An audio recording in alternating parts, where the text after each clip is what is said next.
ಚಿನ್ನಿ ಓಯ್ ಚಿನ್ನಿ ಇಲ್ಲೊಂಚೂರು ನನಗೆ ಇದು ಸೆಟ್ ಮಾಡ್ಕೊಳಕ್ ತೋರಿಸ್ಕೊಡ್ಬಾರಪ್ಪ. ಆಮೇಲೆ ಮಲ್ಕೋ ಹೋಗು ಬಾ.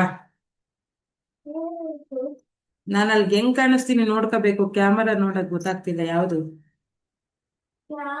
ಕೆಳಗಡೆ ವಿಡಿಯೋ ಸೆಟ್ಟಿಂಗ್. ವಿಡಿಯೋ ಸೆಟ್ಟಿಂಗ್ ಹೋದ್ರೆ ಸಾಕಾ? ಯಾಕೆ ಇಷ್ಟೊಂದು ಸೌಂಡ್ ಮಾಡುತ್ತೆ? ಅನ್ವಾ ಇದ್ ಮಾಡಿದೀನಿ ಬಾ, ಯಾರು ಬಂದಿಲ್ಲ ಇನ್ನು.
Good morning.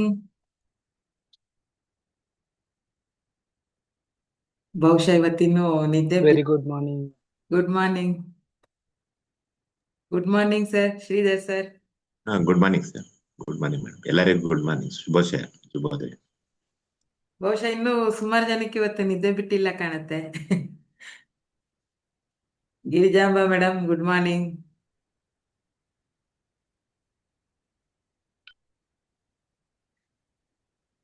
ಬರ್ತಾರೆ ಕ್ರಮೇಣ, 5:10, 5:15. ಸಮಯ ನಿರ್ವಹಣೆ ಗೊತ್ತಿಲ್ಲ ಅಂದ್ರೆ ಹೀಗೆ ಆಗುತ್ತೆ.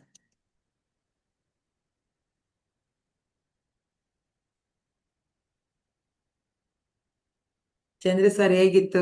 ತುಂಬಾ ಚೆನ್ನಾಗಿ ಗಾದೆಗಳನ್ನ ಬರೆದು ಕಳ್ಸಿದ್ದೀರಾ. ಒಂದೊಂದು ಓದೋವಾಗ್ಲೂ ಎಷ್ಟು ಖುಷಿ ಆಗುತ್ತೆ ಅಂದ್ರೆ, ಓ ಇಷ್ಟೊಂದು ಗಾದೆಗಳಿದಾವಪ್ಪ.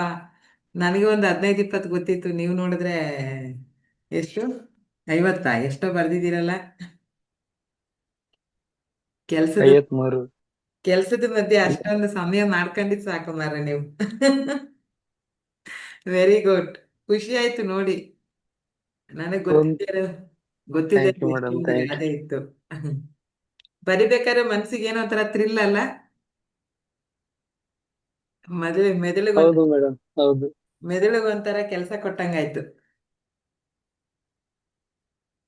ಯಾವತ್ತೋ ನಮ್ಮ ಅಜ್ಜ, ನಮ್ಮ ಅಜ್ಜಿ, ನಮ್ಮಪ್ಪ, ನಮ್ಮಮ್ಮ ಹೇಳಿದ್ದು, ಮತ್ತೆ ಯಾರೋ ರಿಲೇಟಿವ್ಸ್, ದೊಡ್ಡಮ್ಮ ಚಿಕ್ಕಮ್ಮ ಹೇಳಿದ್ದೆಲ್ಲ ನೆನಪಾಗ್ತಾ ಇತ್ತು ಅನ್ಸುತ್ತೆ.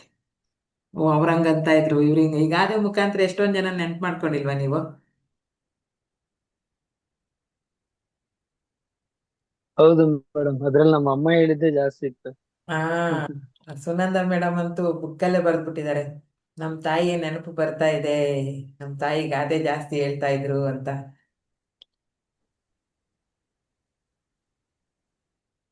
ಇದ್ಯಾರು ಹೊಸದಾಗಿ ಬಂದಿರೋದು? ನಾಗಮಣಿ.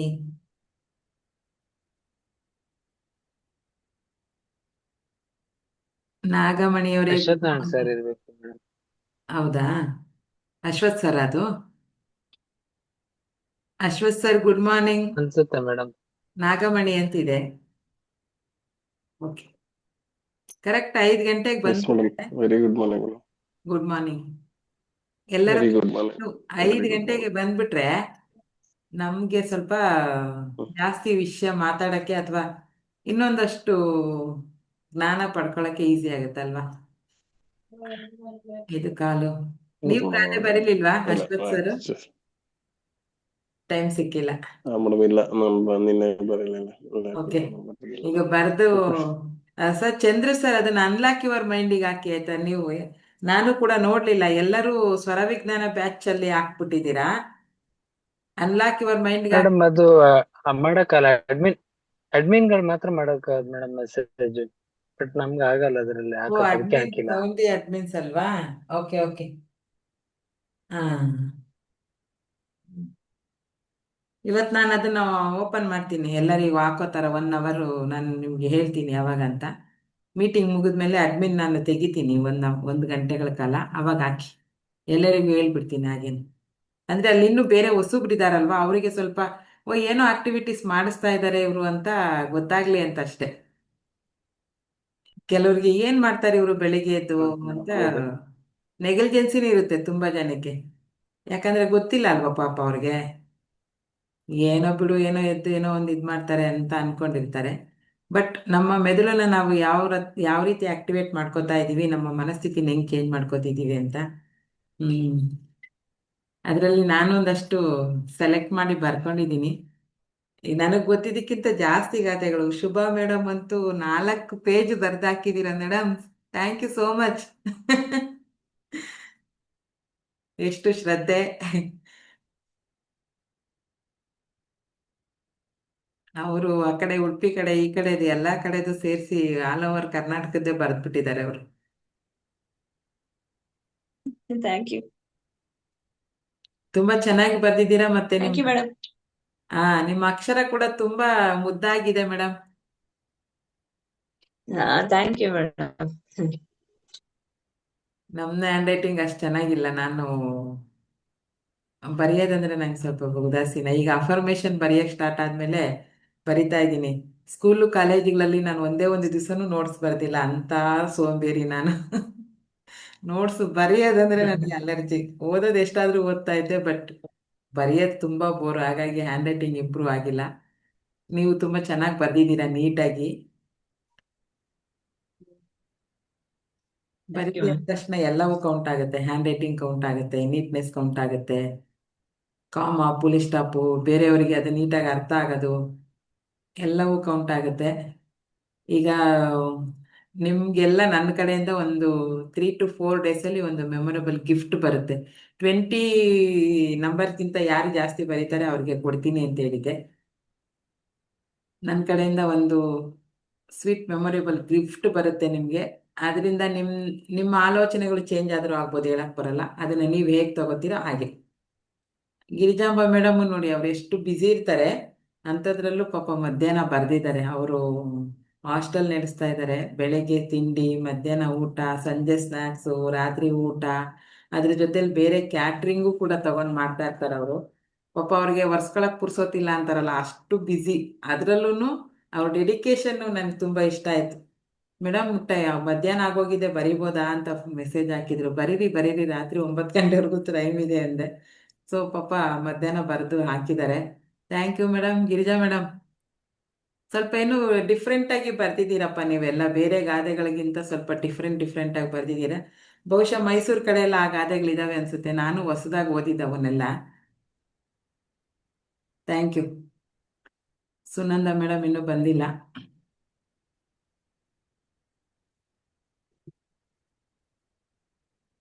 ಈಗ ಟೈಮ್ ವೇಸ್ಟ್ ಮಾಡೋದು ಬೇಡ, ಒಂದು 10 ನಿಮಿಷ ಗಾದೆಗಳನ್ನ ನಾನೇ ಓದ್ತೀನಿ ಒಂದಷ್ಟು. ಎಲ್ಲ ಓದಕ್ಕೆ ಟೈಮ್ ಇಲ್ಲ. ಈಗ ನಾವು ಗ್ರೂಪಿಗೆ ನಾನು ಅಡ್ಮಿನ್ ಇದು ಮಾಡ್ತೀನಿ. ನೀವು ಕೂಡ ಮೆಸೇಜನ್ನ ಕಳಿಸ್ಬೋದು ಅಂತ. ಆವಾಗ ನೀವು ಬರ್ದಿರೋದೆಲ್ಲ ನಿನ್ನೆ ಬರ್ದಿರೋದು ಇದೆ ಅಲ್ವಾ, ಅದು ಆ್ಯಸ್ ಇಟ್ ಈಸ್ ಫೋಟೋ ತೆಕ್ಕೊಂಡಿದ್ದೀರಲ್ಲ, ಅದನ್ನ ಇದಕ್ಕೆ ಹಾಕಿ. ಯಾವುದು, ಅನ್ಲಾಕ್ ಯುವರ್ ಮೈಂಡ್ ಗ್ರೂಪಿಗೆ ಹಾಕಿ ಎಲ್ಲರೂ. ಬೆಳಿಗ್ಗೆ ಒಂದು 8 ಗಂಟೆ ಟೈಮಿಗೆ ಹಾಕಿ, ಓಕೆನಾ? ಈಗ ನಿನ್ನೆ ನಾನು ಏನೋ ಒಂದು ಸ್ಟೋರಿ ಹೇಳಿದೆ, ಬಟ್ ಇವತ್ತು ನಾವು ದಿನನಿತ್ಯ ಮಾತಾಡೋ ಅಂಥದ್ದೇ ಮಾತುಗಳಿವು ಅಲ್ವಾ. ನಮ್ಮ ಬಾಯಲ್ಲಿ ಏನೋ ಒಂದು ಸಮಸ್ಯೆ ಬಂದಾಗ, ಏ ಬಿಡೋ, ಯಾರೋ ಒಬ್ಬರನ್ನ ಇದು ಮಾಡ್ತಾ ಇರೋವಾಗ ನಾವು ಹೇಳ್ತೀವಿ, ಅಲ್ಲೇ ಕಾಣಿಸ್ತಾ ಇಲ್ವಾ ಅಂಗೈ ಹುಣ್ಣಿಗೆ ಕನ್ನಡಿ ಬೇಕಾ ಅಂತೀವಿ. ನಾವು ದಿನನಿತ್ಯ ನಮ್ಮ ಅನುಭವದಲ್ಲಿ ಬರುವಂತ ಮಾತುಗಳಿವು ಅಲ್ವಾ. ಸೊ ಹಾಗಾಗಿ ನೋಡಿ, ಅಂಗೈ ಹುಣ್ಣಿಗೆ ಕನ್ನಡಿ ಬೇಕೇ ಅಂತ ಆಲ್ಮೋಸ್ಟ್ ಎಲ್ಲರೂ ಇದನ್ನ ಬರ್ದಿದ್ದೀರಾ. ಇದು ಯಾವ ಸನ್ನಿವೇಶಕ್ಕೆ ಅರ್ಥೈಸುತ್ತೆ? ಯಾರಾದ್ರೂ ಒಬ್ರು ಎಕ್ಸ್ಪ್ಲೈನ್ ಮಾಡ್ತೀರಾ? ಯಾವ ಟೈಮಲ್ಲಿ ಇದನ್ನ ಜಾಸ್ತಿ ನಾವು ಹೇಳ್ತೀವಿ? ಎನಿವನ್?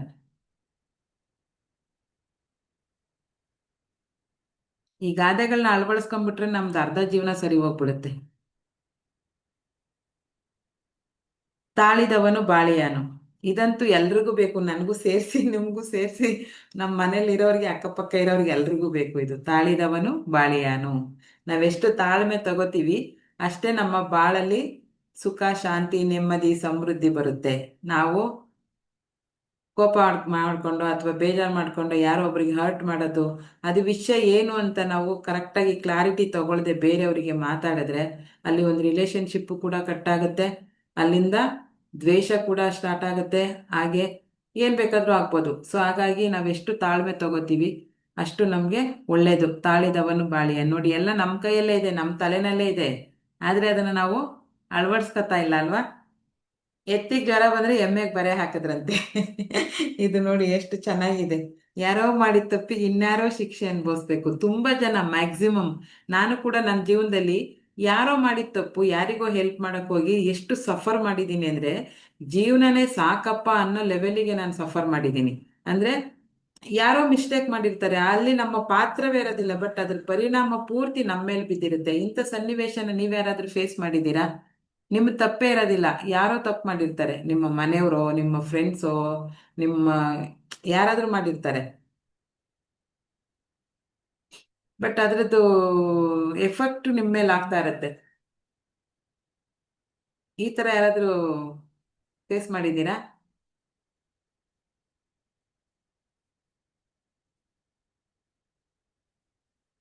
S R no?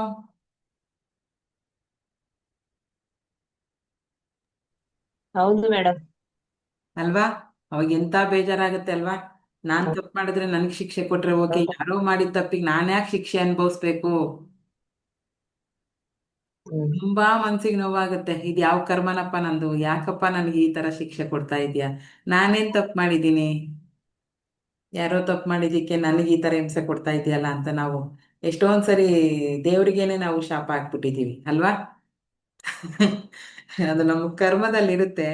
ಯಾರೋ ಮಾಡಿದ ತಪ್ಪಿಗೆ ನಾವು ಶಿಕ್ಷೆ ಅನುಭವಿಸ್ಬೇಕು ಅಂತ ಏನು ಮಾಡಕ್ಕಾಗಲ್ಲ. ಅದನ್ನ ಈ ಸನ್ನಿವೇಶಕ್ಕೆ ನಾವು ಮೇಲ್ಗಡೆ ಗಾದೆನ ತಗೋಬಿಡ್ಬೇಕು, ಅಪ್ಲೈ ಮಾಡ್ಕೋಬೇಕು. ತಾಳಿದವನು ಬಾಳಿಯನು ಅಂತ ತಾಳ್ಮೆ ತಗೋಬೇಕಷ್ಟೇ, ಬೇರೆ ಏನು ಮಾಡಕ್ಕಾಗಲ್ಲ. ಅವಾಗ ನಮ್ಮನ್ನ ನಾವು ಪ್ರೂವ್ ಮಾಡ್ಕೊಳಕ್ ಹೋದ್ರೆ ಜನ ಇನ್ನೂ ಜಾಸ್ತಿ ಇದ್ ಮಾಡ್ತಾರೆ.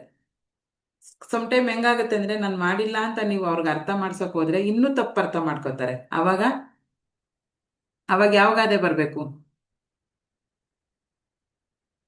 ಮಾತು ಬೆಳ್ಳಿ ಮೌನ ಬಂಗಾರ, ಮೌನವಾಗಿರ್ಬೇಕಷ್ಟೇ. ಅವಾಗ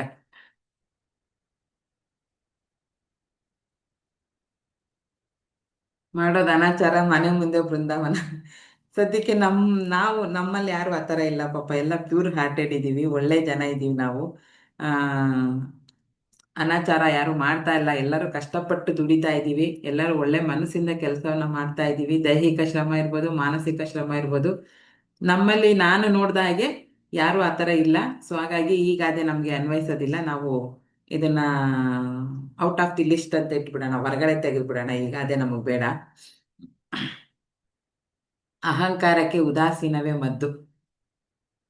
ಇದು ಯಾರಿಗಾದ್ರೂ ಅನ್ನಿಸ್ತಿದ್ಯಾ ಅಹಂಕಾರ ಇದೆ ನನಗೆ, ಅದನ್ನ ಬಿಡ್ಬೇಕು ಅಥವಾ ಉದಾಸೀನ ಬಿಡ್ಬೇಕು ಅಂತ?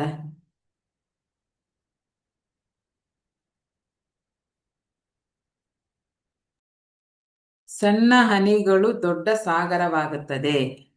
ಇದು ಎಷ್ಟು ಅರ್ಥಗರ್ಭಿತವಾಗಿದೆ ನೋಡಿ. ಸಣ್ಣ ಹನಿಗಳು ದೊಡ್ಡ ಸಾಗರವಾಗುತ್ತದೆ. ಎಲ್ಲ ವಿಷಯದಲ್ಲೂ ಆಗುತ್ತೆ ಇದು. ನಾವು ₹1 ಅಂತಂದ್ರೆ ಲೆಕ್ಕನೇ ಇಡಲ್ಲ ಅದನ್ನ. ಅದೇ ₹1 ನೀವು ಎಷ್ಟು ದಿವಸ ಹಾಕೊಂಡು ಬಂದ್ರಿ ಅಂದ್ರೆ ಒಂದ್ ದಿವಸ ಅದು ನಿಮ್ಮ ಎಂತ ದೊಡ್ಡ ಕಷ್ಟವನ್ನು ಕೂಡ ನಿವಾರಣೆ ಮಾಡುತ್ತೆ. ಹಾಗಾಗಿ ಸೇವಿಂಗ್ ಸ್ಟಾರ್ಟ್ ಮಾಡಿ.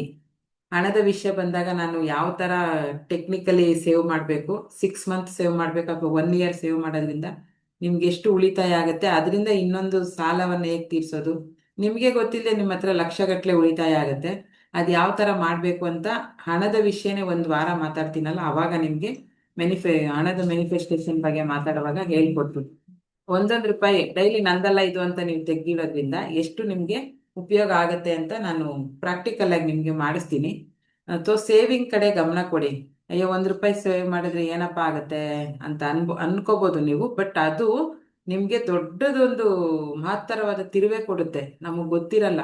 ಹಾಗೆ ಸಣ್ಣ ಸಣ್ಣ ತಪ್ಪುಗಳನ್ನ ತಿದ್ದುತ್ತಾ ಹೋದಂಗೆ ನಾವೇನಾಗ್ತೀವಿ, ಪರಿಪೂರ್ಣರಾಗ್ತೀವಿ. ಸೊ ಹಾಗಾಗಿ ಸಣ್ಣ ವಿಷಯ, ಸಣ್ಣ ವ್ಯಕ್ತಿ, ಸಣ್ಣ ಕೆಲಸ ಅಂತ ಇದ್ ಮಾಡ್ಬೇಡಿ. ಸಣ್ಣದು ಒಂದು ಸಣ್ಣದು ಅಂತ ಸೇರಿಸ್ದಾಗ್ಲೇನೆ ಏನೋ ಒಂದು ದೊಡ್ಡದಾಗೋದು. ಸೊ ಹಾಗಾಗಿ ಸಣ್ಣ ಹನಿಗಳು ದೊಡ್ಡ ಸಾಗರ ಆಗತ್ತಂತೆ ನೋಡಿ, ಎಷ್ಟು ಅರ್ಥಗರ್ಭಿತವಾಗಿದೆ ಇದು. ಇನ್ನೊಂದು ಇದು ಇನ್ನೂ ತುಂಬಾ ಚೆನ್ನಾಗಿದೆ.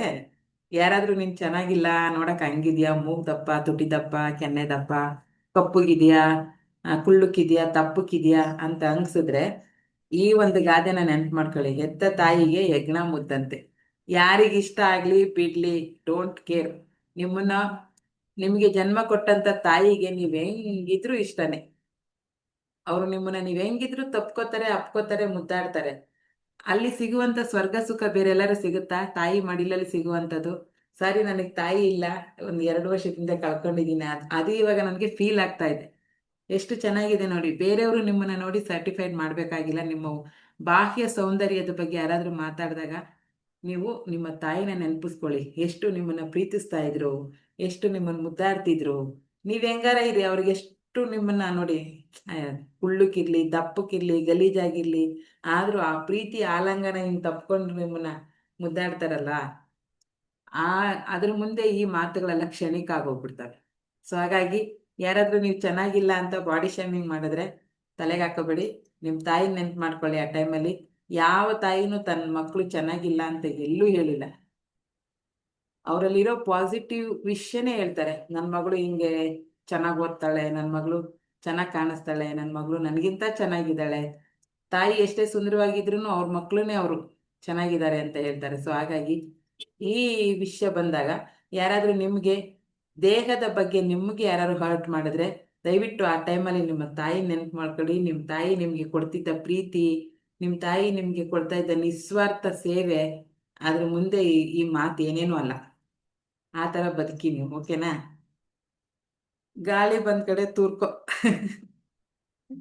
ಇದು ಯಾರಿಗೆ ಅನ್ವಯಿಸುತ್ತೆ ಹೇಳಿ? ಗೆದ್ದೆತ್ತಿನ ಬಾಲ ಇಡಿ ಅಂತಾರೆ ಕೆಲವರು. ಇದು ಪ್ರತಿ ಸರಿ ನಾವು ಅವಕಾಶವನ್ನ ಹುಡಿಕೊಂಡು ಹೋಗಕ್ಕಾಗಲ್ಲ. ಕೆಲವೊಂದ್ಸರಿ ಅವಕಾಶ ಬಂದಾಗ ಇಡೀ ಸಮೂಹನೇ ಒಂದ್ ಕಡೆ ಹೋಗ್ತಾ ಇದೆ ಅಂದಾಗ ನಾವು ಡಿಫ್ರೆಂಟ್ ಆಗಿ ಮಾಡಕ್ ಹೋದಾಗ ಓಕೆ. ಇಲ್ಲ ಅಂದ್ರೆ ನಮ್ಗೆ ಬೇರೆ ಆಪ್ಷನ್ ಇರಲ್ಲ. ಗಾಳಿ ಬಂದ್ ಕಡೆ ನಾವು ತೂರ್ಕೋಬೇಕು. ಅಂದ್ರೆ ಸಲೀಸಾಗಿ ಕೆಲಸ ಮಾಡ್ಕೊಂಡ್ ಬಾ ಅಂತ ಅರ್ಥ. ಅದು ಈಸಿಯಾಗಿ ಆಗೋ ಕೆಲ್ಸಕ್ಕೆ ಜಾಸ್ತಿ ಎಫರ್ಟ್ ಹಾಕದ್ ಬೇಡ ಅಂತೇಳಿ. ಆ ತರಕ್ಕೆ ಅದು ಇದು. ಕೈಲಿ ಇರೋದನ್ನ ಬಿಟ್ಟು ಕಾಡಿಗೆ ಹೋಗ್ಬೇಡ. ನೋಡಿ ಎಷ್ಟು ಚೆನ್ನಾಗಿದೆ. ಕೈಯಲ್ಲಿ ಏನೋ ಒಂದು ಇದೆ, ಅದನ್ನ ಉಪಯೋಗಿಸ್ಕೊಳಕ್ಕೆ ನಮಗ್ ಬರ್ತಾ ಇಲ್ಲ ಅಂದ್ರೆ ಬೇರೆ ಇನ್ನೇನೋ ಹುಡಿಕೊಂಡು ನಾವು ಕಾಡು ಮೇಡು ಅಂತೆಲ್ಲ ಹೋಗ್ಬಿಡೋದು. ಅಲ್ಲಿ ಸಿಗುತ್ತೋ ಸಿಗಲ್ವೋ ಗೊತ್ತಿಲ್ಲ. ಇನ್ನೂ ಒಂದು ಅರ್ಥದಲ್ಲಿ ಇಳಿದೇಳೋದಂದ್ರೆ ಏನಪ್ಪ, ಬಾಣ್ಲಿಯಿಂದ ಬೆಂಕಿಗೆ ಬಿದ್ರು ಅಂತಾರಲ್ಲ ಹಾಗೆ. ಬಾಣ್ಲಿಲಿ ಏನೋ ಸ್ವಲ್ಪ ಸೇಫ್ ಆಗಿರ್ತೀವಿ, ಅದರಿಂದ ಬೆಂಕಿಗೆ ಬಿದ್ವಿ ಅಂತಂದ್ರೆ ಇನ್ನೂ ಅಪಾಯ ಜಾಸ್ತಿ.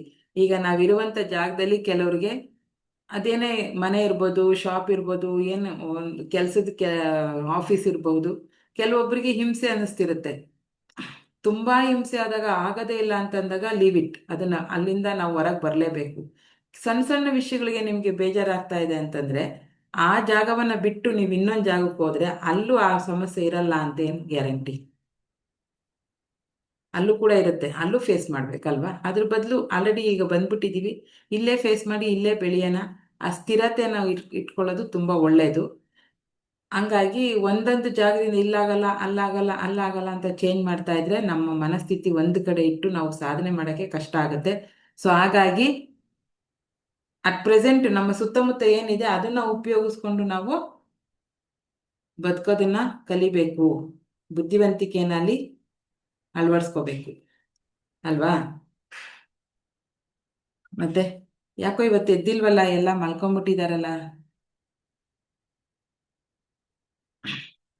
ಯಾ ಇನ್ನು ಗಾದೆ ಓದ್ಬೇಕಾ? ಈಗ ನಾನು ಗಾದೆ ಯಾಕೆ ಹೇಳಿದೆ ಅಂದ್ರೆ, ಈಗ ಮೆಮೊರೇಬಲ್ ಗಿಫ್ಟ್ ಅಂತೂ ಬರುತ್ತೆ. 20 ನಂಬರ್ಸ್ಗಿಂತ ಜಾಸ್ತಿ ಬರ್ದಿರೋರಿಗೆ ನನ್ನ ಕಡೆಯಿಂದ ಗಿಫ್ಟ್ ಬರುತ್ತೆ. ಅದನ್ನ ಸ್ವೀಕರಿಸಿ ನಿಮ್ಮ ಜೀವನದಲ್ಲಿ ಅದರಲ್ಲಿ ಇರುವಂತ ವಸ್ತುಗಳನ್ನ ಅಳವಡಿಸ್ಕೊಳ್ಳಿ.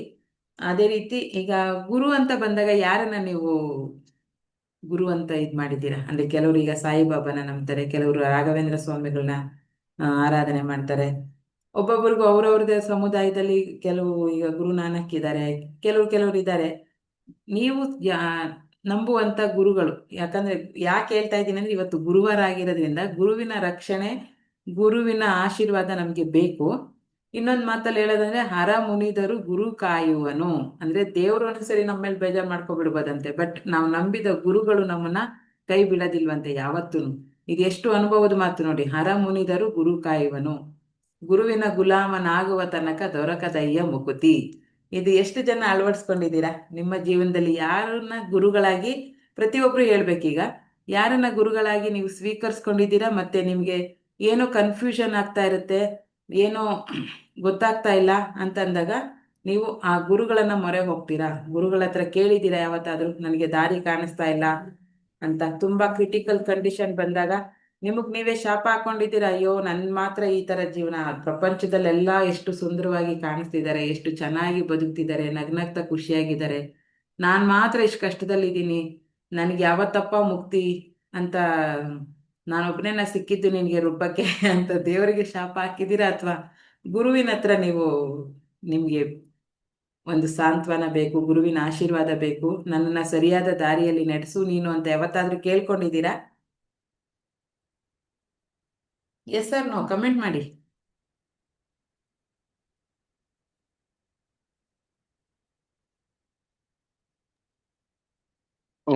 ಮೇಡಮ್, ಮೊದಲನೇ ಗುರು ಅಂತಂದ್ರೆ ನಾವು ತಾಯಿಗೆ ಫಸ್ಟ್ ಪ್ರಿಫರೆನ್ಸ್ ಕೊಡ್ತೀವಿ. After that Yes. ತುಂಬಾ I ನಂಬರ್ agree. ಅಂದ್ರೆ ನಮ್ಮ ರಾಘವೇಂದ್ರ ಸ್ವಾಮಿಗಳು ಮೇಡಮ್, ರಾಘವೇಂದ್ರ ಸ್ವಾಮಿಗಳು. ರಾಘವೇಂದ್ರ ಸ್ವಾಮಿಗಳು, ಹೌದು. ಎಸ್, ಗುರುವಿನ ಆಶೀರ್ವಾದ, ದೇವರು ಎಷ್ಟೇ ನಮ್ಗೆ ಇದು ಕೊಟ್ರು ದೇವ್ರ ಹತ್ರನೂ ಕೂಡ ನಮ್ಮ ಬಗ್ಗೆ ಮಾತಾಡುವಂತ ಶಕ್ತಿ ಇರೋದು ಗುರುವಿಗೆ. ಗುರುನೇ ನಮ್ಗೆ ದಾರಿ ತೋರ್ಸೋದು. ಅದಕ್ಕೆ ನೋಡಿ ತಿಳಿದವ್ರು ಹೇಳಿದ್ದಾರೆ, ಹರ ಮುನಿದರು ಗುರು ಕಾಯುವನು ಅಂತ. ಸೊ ನಮ್ಮ ಜೀವನದಲ್ಲಿ ಇನ್ಮೇಲೆ ನೀವು ಇಷ್ಟು ದಿವಸ ನೀವು ಯಾವುದೇ ಗುರುಗಳಿಗೆ ನಮಸ್ಕಾರ ಮಾಡ್ತಾ ಇದ್ರೋ ಇಲ್ವೋ, ನನ್ಗೆ ಇವ್ರು ಗುರು ಅಂತ ನೀವು ಯಾರನ್ನಾರು ಕನ್ಸಿಡರ್ ಮಾಡಿದ್ರೋ ಇಲ್ವೋ ಗೊತ್ತಿಲ್ಲ, ಬಟ್ ಇವತ್ತಿಂದ ನಿಮ್ಮ ಲೈಫಲ್ಲಿ ಒಬ್ಬ ಗುರುವಿನ ನೀವು ವೆಲ್ಕಮ್ ಮಾಡಿ. ಯಾಕಂದ್ರೆ ನಿಮ್ಗೆ ಏನ್ ಬೇಕಂತಂದ್ರೂ ಗುರು ಹತ್ರ ಕೇಳಿದಾಗ ಅವ್ರು ನಿಮ್ಗೆ ಸರಿಯಾದ ದಾರಿನ ತೋರಿಸ್ತಾರೆ. ಸೊ ಹಾಗಾಗಿ ಗುರುವಿನ ಆ ಏನಂತಾರೆ ಆಶೀರ್ವಾದ ಇಲ್ಲದೆ, ಗುರುವಿನ ಮಾರ್ಗದರ್ಶನ ಇಲ್ಲದೆ ನಾವು ಹೋಗೋದು ತುಂಬಾ ಕಷ್ಟ. ನೀವು ಗುರುವಿನ ಆಶೀರ್ವಾದ ಮಾರ್ಗದರ್ಶನ ಇದೆ ಅಂದ್ರೆ ಅವರು ನಿಮ್ಗೆ ಯಾವ್ದಾದ್ರೂ ರೀತಿಯಲ್ಲಿ ಬಂದು, ಯಾರ್ದೋ ರೂಪದಲ್ಲಿ ಬಂದು ನಿಮ್ಗೆ ಈ ದಡದಿಂದ ಏನೋ ಒಂದ್ ಸುಳಿ ಸಿಕ್ಕಾಕೊಂಡಿರ್ತೀರಲ್ವಾ, ಆ ಸುಳಿಯಿಂದ ಈಚೆಯಿಂದ ತೆಗೆದು ಆಚೆ ದಾರಿಗೆ ಬಿಡುವಂತ ಶಕ್ತಿ ಅವ್ರಿಗಿರುತ್ತೆ. ಸೊ ಹಾಗಾಗಿ ಸ್ವಚ್ಛ ಮನಸ್ಸಿಂದ ಇವತ್ತಿಂದ ನೀವು ಯಾವ್ದಾದ್ರು ಗುರುಗಳನ್ನ ನೀವು ಇನ್ಮೇಲೆ ಕನ್ಸಿಡರ್ ಮಾಡಿ. ನಿಮ್ಗೆ ಯಾರು ಬೇಕಾದ್ರು ಸಾಯಿಬಾಬಾನ, ರಾಘವೇಂದ್ರನ, ಅದೆಲ್ಲ ಬಿಟ್ಟು ಇನ್ನೂ ಶ್ರೀಧರ್ ಗುರುಗಳಿದ್ದಾರೆ. ನಿಮ್ಮ ಮನಸ್ಸಿಗೆ ಯಾರು ನನ್ಗೆ ಇವ್ರ ಹತ್ರ ನಾನು ಸಮಸ್ಯೆ ಹೇಳ್ಕೊಂಡ್ರೆ, ನನ್ನ ಖುಷಿಯನ್ನು ಹೇಳ್ಕೊಂಡ್ರೆ ಆಲಿಸ್ತಾರೆ, ಮತ್ತೆ ನನಗೆ ಸರಿಯಾದ ಸಮಯದಲ್ಲಿ ಸರಿಯಾದ ವಿಷಯಕ್ಕೆ ಸರಿಯಾದ ಮಾರ್ಗದರ್ಶನ ಇವರಿಂದ ನನಗೆ ಸಿಗುತ್ತೆ ಅಂದ್ರೆ ಅವರೇ ಬಂದು ಹೇಳ್ಬೇಕಂತಿಲ್ಲ. ಯಾರ್ದೋ ಮುಖಾಂತರ ನಿಮ್ಗೆ ಆ ಟೈಮಿಗೆ ಬಂದು ಬೇರೆಯವ್ರು ಹೇಳ್ತಾರೆ, ಬಟ್ ಅವ್ರನ್ನ ಗುರುಗಳೇ ಕಳ್ಸ್ಕೊಡೋದು. ಈಗ ನಮ್ಗೇನ್ ಅನ್ಸುತ್ತೆ, ಓ ಇದೆಲ್ಲ ಪವಾಡ ನಡೆಯುತ್ತಾ, ಇದೆಲ್ಲ ಆಗತ್ತಾ ಅಂತ ನಮ್ಮ ತಲೆಯಲ್ಲಿ ತುಂಬಾ ಇದೆ. ಬಟ್ ನಿಮ್ಗೆ ಗೊತ್ತಿಲ್ಲ, ಈಗ ನಾವು ಕಣ್ ಬಿಟ್ಟು ಏನ್ ನೋಡ್ತಾ ಇದೀವಿ. ನಾನು ಈ ಕ್ಲಾಸ್ ಮಾಡ್ತಾ ಇದ್ದೀನಿ, ನಿಮ್ ಮುಂದೆ ಲ್ಯಾಪ್ಟಾಪ್ ಇದೆ, ಕೆಲವ್ರ ಮುಂದೆ ಫೋನ್ ಇದೆ, ಮನೆಯಲ್ಲಿರುವಂತ ವಸ್ತುಗಳಿದಾವೆ, ಜನ ನೋಡ್ತಾ ಇದ್ದೀರಾ. ಇದೆಲ್ಲ ನಾವು ಕಣ್ಣು ಬಿಟ್ಟು ಏನ್ ನೋಡ್ತಾ ಇದೀವಿ, ಇದು ಕೇವಲ 5% ಅಷ್ಟೇ ನಡೀತಾ ಇರೋದು ಪ್ರಪಂಚ. ಇನ್ನು ಮಿಕ್ಕಿದ 95% ನಮ್ಗೆ ಕಾಣದ ಲೋಕದಲ್ಲಿ ನಡೀತಾ ಇದೆ. ನಮ್ಮ ಬಗ್ಗೆನೇ ನಡೀತಾ ಇರುತ್ತೆ, ಪ್ಲಾನ್ ಆಗ್ತಾ ಇರುತ್ತೆ. ಗುರುಗಳು ಪ್ಲಾನ್ ಮಾಡ್ತಿರ್ತಾರೆ, ದೇವ್ರು ಪ್ಲಾನ್ ಮಾಡ್ತಿರ್ತಾರೆ, ಯೂನಿವರ್ಸ್ ನಮ್ಮ ಬಗ್ಗೆ ಪ್ಲಾನ್ ಮಾಡ್ತಾ ಇರುತ್ತೆ.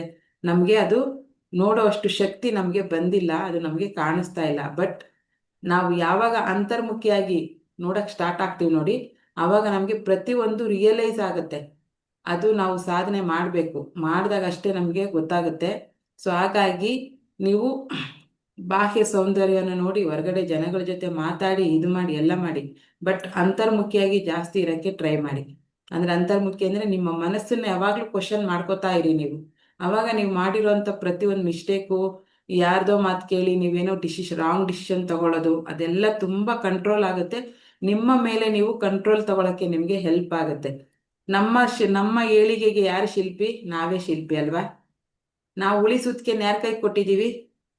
ಜನಗಳ ಕೈ ಕೊಟ್ಟಿದೀವಿ. ಹೆಂಗ್ ಬೇಕಾರೆ ಅಂತ ಕೆತ್ರಿ ನೀವು ಅಂತ ಹೇಳಿ. ಅವರು ನಮಗ್ ಬೇಕಾಗಿರೋ ಸ್ಟ್ರಕ್ಚರ್ ತರ ಕೆತ್ತಾ ಇಲ್ಲ ಅವರು ನಮ್ಮನ್ನ. ಅವ್ರಿಗೆ ಇಷ್ಟ ಬಂದಂಗೆ ಕೆತ್ತುತ್ತಾರೆ. ಉಳಿಸುತ್ಕೆ ಯಾರ ಹತ್ರ ಇರ್ಬೇಕು? ನಾವು ಶಿಲ್ಪಿ ಆಗ್ಬೇಕು ಅಂದ್ರೆ ನಮ್ಮ ಉಳಿಸುತ್ಕೆ ಯಾರ ಹತ್ರ ಇರ್ಬೇಕು?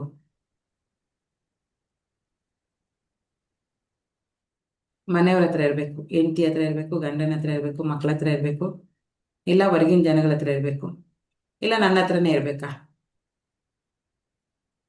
ನಮ್ಮ ಹತ್ರ ಅರ್ಥ ಆಯ್ತಾ ನಾನು ಹೇಳಿದ್ದು? ಇದು ವಿಷಯ ಅರ್ಥ ಆಯ್ತಾ? ಇರ್ಬೇಕಲ್ಲ. ನಮ್ಮ ಜೀವನಕ್ಕೆ, ನಮ್ಮ ಏಳಿಗೆಗೆ ನಾವೇ ಶಿಲ್ಪಿ ಅಂತ ವಿವೇಕಾನಂದ ಅವರು ಹೇಳಿದ್ದಾರೆ ಅಲ್ವಾ? ನಮ್ಮ ಏಳಿಗೆಗೆ ನಾವೇ ಶಿಲ್ಪಿ. ಶಿಲ್ಪಿ ನಾವಾಗ್ಬೇಕು ಅಂದ್ರೆ ಆ ಶಿಲ್ಪಿನ ಕೆತ್ತುವಂತ ಉಳಿ ಸುತ್ತಿಗೆ ಬರುತ್ತಲ್ಲ, ಟೂಲು, ಅದ್ ಯಾರ ಹತ್ರ ಇರ್ಬೇಕು? ನಮ್ಮ ಹತ್ರವೇ ಇರ್ಬೇಕು. ನಮ್ಮ ಹತ್ರನೇ ಇರ್ಬೇಕು. ಹಾ, ನಮ್ಮ ಹತ್ರನೇ ವೆರಿ ಇರ್ಬೇಕು. ಗುಡ್. ನಾವೇನ್ ಹತ್ರವೇ ಮಾಡಿದೀವಿ? ನಾವೇನ್ ಮಾಡಿದೀವಿ?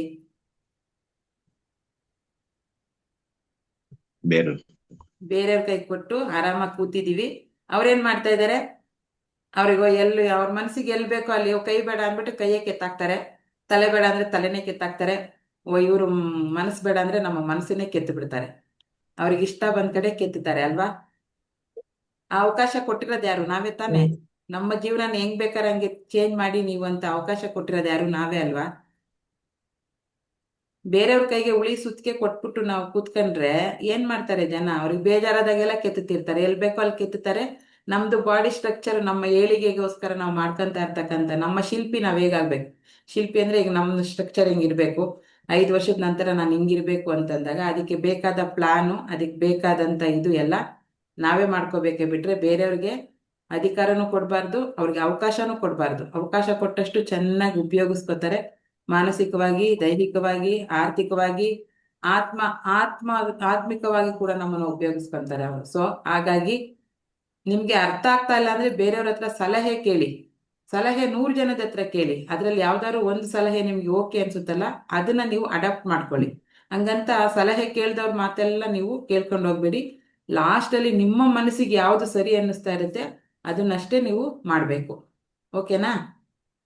ಸೊ ಇವಾಗ ನಾವು ನಿಮ್ಮ ಗುರುಗಳು ಯಾರ್ಯಾರು ಇದ್ದಾರೆ, ನೀವು ಯಾರನ್ನ ಗುರು ಅಂತ ಕನ್ಸಿಡರ್ ಮಾಡಿದ್ದಾರೆ, ಈಗ ಆಲ್ರೆಡಿ ಮಾಡ್ಕೊಂಡಿರೋರು ಆಲ್ರೆಡಿ. ಈಗ ನೀವು ನನ್ನ ಗುರು ಅಪ್ಪ, ನನ್ಗೆ ಏನು ಕಷ್ಟ ಬಂದ್ರು ನಾನು ಇವ್ರ ಹೆಸರು ಹೇಳಿದ್ರೆ ಸಾಕು, ನನಗೆ ಬಂದು ಹೆಲ್ಪ್ ಮಾಡ್ತಾರೆ ಇವರು ಅಂತ ಕೆಲವರು ಗುರುಗಳನ್ನ ಆಲ್ರೆಡಿ ನೀವು ಕನ್ಸಿಡರ್ ಮಾಡ್ಕೊಂಡಿದ್ದೀರಾ. ನಾನು ಸಾಯಿಬಾಬಾ ಅವ್ರನ್ನೂ ತುಂಬಾ ನಂಬ್ತೀನಿ, ಅದೇ ರೀತಿ ರಾಘವೇಂದ್ರ ಸ್ವಾಮಿಗಳು ನಂಬ್ತೀನಿ.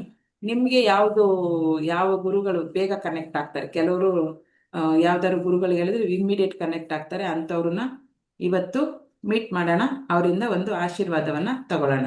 ಯಾಕಂದ್ರೆ ಗುರುವಿನ ಆಶೀರ್ವಾದ, ಮಾರ್ಗದರ್ಶನ ತುಂಬಾ ಮುಖ್ಯ. ನೀವೇನೇ ಪಾಠ ಓದಿದ್ರು, ಈಗ ಲೆಸನ್ಸು ಅಷ್ಟೇ ನೋಡಿ, ನೀವು ಪಾಠ ಓದ್ಕೊಂಡು ಹೊಟ್ಟೋಗ್ತೀರಾ, ಕನ್ನಡದಲ್ಲೇ ಇರುತ್ತೆ, ಎಲ್ಲ ಅರ್ಥ ಆಗುತ್ತೆ. ಒಂದು ಕನ್ನಡ ಪಾಠನು ನಿಮ್ಗೆ ಇನ್ನೊಬ್ಬ ಮೇಷ್ಟ್ರು ಓದಿ ಅರ್ಥ ಮಾಡಿಸ್ಬೇಕು. ಯಾಕೆ? ನಿಮ್ಗೆ ಓದಕ್ ಬರೆಯಕ್ ಬರುತ್ತೆ ತಾನೆ, ಮೇಷ್ಟ್ರು ಯಾಕೆ? ಯಾವುದೋ ಒಂದು ಪಾಠ ಓದ್ತೀರಾ, ಅಕ್ಷರ ಇದು ನಿಮ್ಗೆ ಚೆನ್ನಾಗಿದೆ, ಅರ್ಥ ಆಗುತ್ತೆ, ಅಕ್ಷರ ಜ್ಞಾನ ಚೆನ್ನಾಗಿದೆ, ಎಲ್ಲ ಅರ್ಥ ಆಗುತ್ತೆ, ಓದ್ಬಿಟ್ರೆ ಸಾಕಲ್ಲ. ಸ್ಕೂಲ್ ಏನಕ್ಕೆ, ಮೇಷ್ಟ್ರು ಏನಕ್ಕೆ?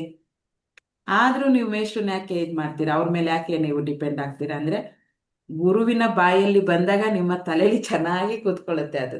ಸೊ ಹಾಗಾಗಿ ಯಾವುದೋ ಒಂದು ಪಾಠ ಓದ್ಬೇಕು ಅಂದ್ರೂ ನೀವು ಫಸ್ಟೇ ಓದ್ಕೊಂಡಿದ್ರು ಕೆಲವೊಂದು ಲೈನ್ ನಿಮ್ಗೆ ಅರ್ಥ ಆಗಲ್ಲ. ಗುರು ಅದನ್ನ ಓದಿ ಈ ಲೈನ್ ಹಿಂಗೆ ಇದರ ಅರ್ಥ ಇದು ಅಂತ ಹೇಳಿದಾಗ ನಿಮ್ಗೆ ಇನ್ನೂ ಚೆನ್ನಾಗಿ ಅರ್ಥ ಆಗುತ್ತೆ. ಸೊ ಹಾಗಾಗಿ ಗುರುವಿನ ಮಾರ್ಗದರ್ಶನ ಅದು ಸಬ್ಜೆಕ್ಟ್ ಆಗೋಯ್ತು ಸ್ಕೂಲಲ್ಲಿ ಓದುವಂತೂ. ಈಗ ನಮ್ಮ ಬದುಕಿನ ಪುಸ್ತಕ ಅಂತ ಬಂದಾಗ, ನಮ್ಮ ಜೀವನದ ಪುಸ್ತಕವನ್ನ ಓದ್ಲಿಕ್ಕೆ ನಮ್ಗೆ ಗುರುವಿನ ಮಾರ್ಗದರ್ಶನ ತುಂಬಾ ಇಂಪಾರ್ಟೆಂಟ್ ಆಗುತ್ತೆ. ಸೊ ಹಾಗಾಗಿ ಅಂತ ಗುರುವನ್ನ ಇವತ್ತು ಮೀಟ್ ಮಾಡಿ ಆಶೀರ್ವಾದವನ್ನ ಪಡ್ಕೊಂಡು ಬರೋಣ. ಎಲ್ಲರೂ ಲೋಟದಲ್ಲಿ ನೀರು ಇಟ್ಕೊಂಡಿದ್ದೀರಲ್ವಾ ಪಕ್ಕದಲ್ಲಿ? ಹೌದು, Okay. ಇದೆ. ಓಕೆ, ಈಗ ಆರಾಮಾಗಿ ಕೂತ್ಕೊಳ್ಳಿ. ಬೆನ್ನು ನೇರ ಇರ್ಲಿ, ಕುತ್ತಿಗೆ ಸೀದಾ ಇರ್ಲಿ, ರಿಲ್ಯಾಕ್ಸ್, ಸುಖಾಸನದಲ್ಲಿ ಕೂತ್ಕೊಳ್ಳಿ. ನಾವಿವತ್ತು ಮಂತ್ರಾಲಯಕ್ಕೆ ಹೋಗಿ ಬರೋಣ, ಓಕೆನಾ? ನಾನು ಮಂತ್ರಾಲಯಕ್ಕೆ ಹೋಗೋಣ ಅಂತ ಅನ್ಕೊಂಡಿದ್ದೀನಿ. ನೀವು ಅದು ಬಿಟ್ಟು ಇನ್ನು ನಿಮ್ಮ ಗುರುವಿನ ಹತ್ರ ಹೋಗ್ಬೇಕು ಅಂದ್ರೆ ನೀವು ಅದನ್ನ ಇಮ್ಯಾಜಿನ್ ಮಾಡ್ಕೊಳ್ಳಿ. ಸದ್ಯಕ್ಕೆ ನಾವು ಈಸಿಯಾಗಿ ಹೋಗುವಂಥದ್ದು ಮಂತ್ರಾಲಯಕ್ಕೆ ಹೋಗಿ ಬರೋಣ, ಓಕೆನಾ? ಎಲ್ಲರೂ ಆರಾಮಾಗಿ ಕೂತ್ಕೊಳ್ಳಿ. ಬೇಕಾದ್ರೆ ಬೆಳಕು ಬೇಡ, ಲೈಟ್ ಆಫ್ ಮಾಡ್ಕೊಳ್ಳಿ. ಬೆಳಕಿದ್ರೆ ಕಣ್ಣಿಗೆ ಡಿಸ್ಟರ್ಬ್ ಆಗುತ್ತೆ. ಕಣ್ಣು ಮುಚ್ಚಿ ಕೂತ್ಕೊಳ್ಳಿ. ರಿಲ್ಯಾಕ್ಸ್, ಸುಖಾಸನದಲ್ಲಿ ಕೂತ್ಕೊಳ್ಳಿ. ಯಾವುದೇ ತರದ ನೋವು ಕಾಲಲ್ಲಿ, ಕೈಯಲ್ಲಿ, ಬೆನ್ನಲ್ಲಿ, ಕುತ್ತಿಗೆಯಲ್ಲಿ ಇರಬಾರ್ದು. ಆರಾಮಾಗಿ ಇನ್ನು ಅರ್ಧ ಗಂಟೆಗಳ ಕಾಲ ನಾನು ಹೀಗೆ ಆರಾಮಾಗಿ ಯಾವುದೇ ರೀತಿಯ ಡಿಸ್ಟರ್ಬ್ ಇಲ್ಲದೆ ಕೂತ್ಕೋತೀನಿ ಅಂತ ನಿಮ್ಮ ಮನಸ್ಸಿಗೆ ಅನ್ನಿಸ್ಬೇಕು. ಅಷ್ಟು ರಿಲ್ಯಾಕ್ಸ್ ಆಗಿ ಕೂತ್ಕೊಳ್ಳಿ. ಚಿನ್ಮುದ್ರೆಯನ್ನ ಹಾಕಿ, ಜ್ಞಾನ ಮುದ್ರೆ ಇದು. ತೋರ್ಬೆರಳು ಮತ್ತೆ ಹೆಬ್ಬೆರಳನ್ನ ಜೋಡಿಸಿದ್ರೆ ಚಿನ್ಮುದ್ರೆ ಬರುತ್ತೆ. ಆ ಚಿನ್ಮುದ್ರೆಯನ್ನ ಹಾಕಿ ಇವತ್ತು, ಯಾಕಂದ್ರೆ ನಮ್ಗೆ ಗುರುವಿನ ಜ್ಞಾನ ಬೇಕಾಗಿದೆ. ಸೊ ಹಾಗಾಗಿ ಮತ್ತೆ ನಿಮ್ಮ ಪೂರ್ತಿ ಕಾನ್ಸಂಟ್ರೇಟ್ ಎಲ್ಲಿರ್ಬೇಕಂದ್ರೆ, 2 ಐಬ್ರೋಸ್ ಬರುತ್ತಲ್ಲ, 2 ಭ್ರೂ ಮಧ್ಯ ರೇಖೆ ಅಂತ ಕರಿತೀವಿ ಇದಕ್ಕೆ ನಾವು. ಏನು ಭ್ರೂ ಮಧ್ಯ ರೇಖೆ ನಾವು ಬಟ್ಟಿಟ್ಕೋತೀವಲ್ಲ ಅಲ್ಲಿ ಬರಬೇಕು. ಯಾಕಂದ್ರೆ ಅಲ್ಲಿ ಆಜ್ಞಾ ಚಕ್ರ ಇದೆ. ಆಜ್ಞಾ ಚಕ್ರದ ಇದು ಏನಪ್ಪಾ ಅಂತಂದ್ರೆ ಗುರುತತ್ವ. ಅದು ಓಪನ್ ಆಯ್ತು ಅಂದ್ರೆ ನಮ್ಮಲ್ಲಿರುವಂತ ಗುರುತತ್ವ ಓಪನ್ ಆಗುತ್ತೆ. ಸೊ ಹಾಗಾಗಿ ನಿಮ್ಮ ಎಲ್ಲ ಕಾನ್ಸಂಟ್ರೇಟು, ನಿಮ್ಮ ಮನಸ್ಸಿನ ಪೂರ್ತಿ ಏಕಾಗ್ರತೆಯನ್ನ ನಾವು ಹಣೆ ಬಟ್ಟು ಇಟ್ಕೋತೀವಲ್ಲ, ಭ್ರೂ ಮಧ್ಯ ರೇಖೆ ಅಲ್ಲಿರ್ಬೇಕು. ಆಜ್ಞಾ ಚಕ್ರದ ಮೇಲೆ ನೀವು ಫೋಕಸ್ ಮಾಡಿ, ಅಲ್ಲಿ ಫೋಕಸ್ ಮಾಡ್ಬೇಕು ಇವತ್ತು. ಅದು ಗುರುತತ್ವ ಅಂತ ಕರಿತೀವಿ. ನಮ್ಮ ಪಂಚತತ್ವಗಳಲ್ಲಿ 5 ಚಕ್ರ ಪಂಚತತ್ವಕ್ಕೆ ಹೋದ್ರೆ 6ನೇ ತತ್ವ ಬಂದು ಗುರುತತ್ವ, 7ನೇ ತತ್ವ ಬಂದು ಬ್ರಹ್ಮತತ್ವ. ಬ್ರಹ್ಮತತ್ವವನ್ನ ನಾವಿನ್ನೂ ಪಡ್ಕೊಳಕ್ಕಾಗಿಲ್ಲ. ಸೊ ಹಾಗಾಗಿ ಗುರುತತ್ವದ ಮೇಲೆ ನಿಮ್ಮ ಏಕಾಗ್ರತೆ ಇರಲಿ. ಆರಾಮಾಗಿ ಕೂತ್ಕೊಳ್ಳಿ. Relax, relax, relax. 3 ಬಾರಿ ನಿಧಾನವಾಗಿ ಉಸಿರನ್ನ ತಗೊಂಡು ಉಸಿರನ್ನ ಬಿಡಿ. ನಿಧಾನವಾಗಿ ಆಗುತ್ತೆ, ಎಷ್ಟು ನಿಧಾನ ಅಷ್ಟು ನಿಧಾನವಾಗಿ ಉಸಿರನ್ನ ತಗೊಳ್ಳಿ.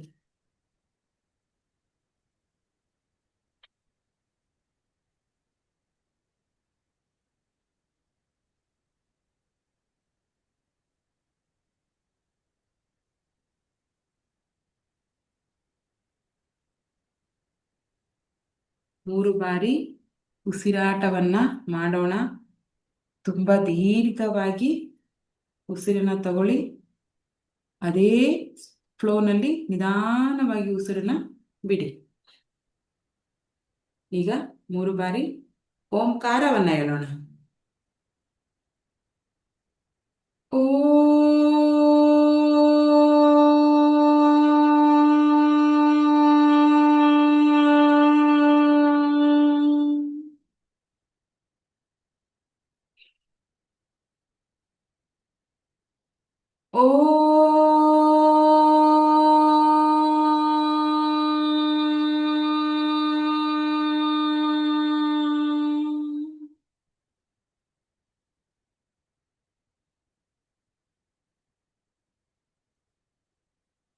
ಓ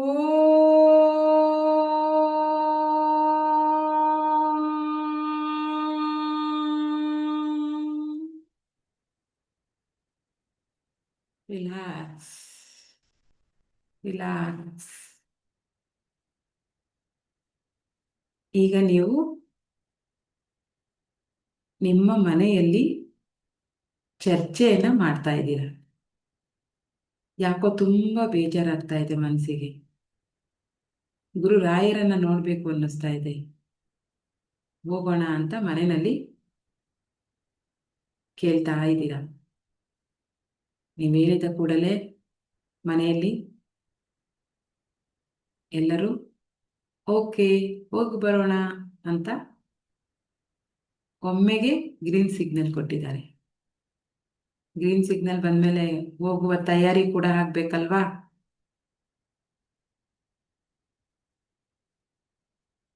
ನಿಮ್ಮ ಕಂಫರ್ಟೇಬಲ್ ಟ್ರೈನ್, ಬಸ್, ಕಾರ್ ಯಾವುದ್ರಲ್ಲಾದ್ರೂ ಹೋಗಿ. ಮನೆಯಲ್ಲೆಲ್ಲರೂ, ಮನೆಯ ಪ್ರೀತಿ ಪಾತ್ರರೆಲ್ಲರೂ, ಮನೆಯ ಮಕ್ಕಳು, ಹೆಂಡತಿ, ಸಂಸಾರ ಸಮೇತ ನೀವು ಇವತ್ತು ಪುಣ್ಯಕ್ಷೇತ್ರವಾದ ಶ್ರೀ ರಾಘವೇಂದ್ರ ಸ್ವಾಮಿಗಳ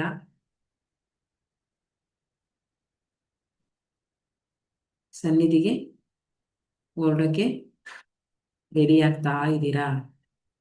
ಯಾರೆಲ್ಲ ಆಲ್ರೆಡಿ ಮಂತ್ರಾಲಯವನ್ನ ನೋಡಿ ಬಂದಿದ್ದೀರಾ ಅವರು ಪ್ರತಿಯೊಂದು ಜಾಗವನ್ನ ಚೆನ್ನಾಗಿ ಇಮ್ಯಾಜಿನ್ ಮಾಡ್ತೀರಾ. ಯಾರು ಹೋಗಿ ಬಂದಿಲ್ಲ ಅದು ನಾನು ಹೇಳೋವಂಥ ವಿಷಯವನ್ನ ಇಮ್ಯಾಜಿನ್ ಮಾಡಿ. ಗುರುವಾರದ ದಿನ ಗುರುರಾಯರ ಆಶೀರ್ವಾದವನ್ನು ಪಡಿಲಿಕ್ಕೆ ಹೋಗ್ತಾ ಇದ್ದೀರಾ. ಸೊ ಮನಸ್ಸಲ್ಲಿ ಏನೋ ಒಂದು ನೆಮ್ಮದಿ, ಏನೋ ಒಂದು ಸಂತೋಷ, ಏನೋ ಒಂದು ಥರ ಆತ್ಮ ಸುಖ. ಮನೆಯವರೆಲ್ಲರೂ ಒಪ್ಪಿದ್ದಾರೆ, ಹೊರಟಿದ್ದೀರಾ.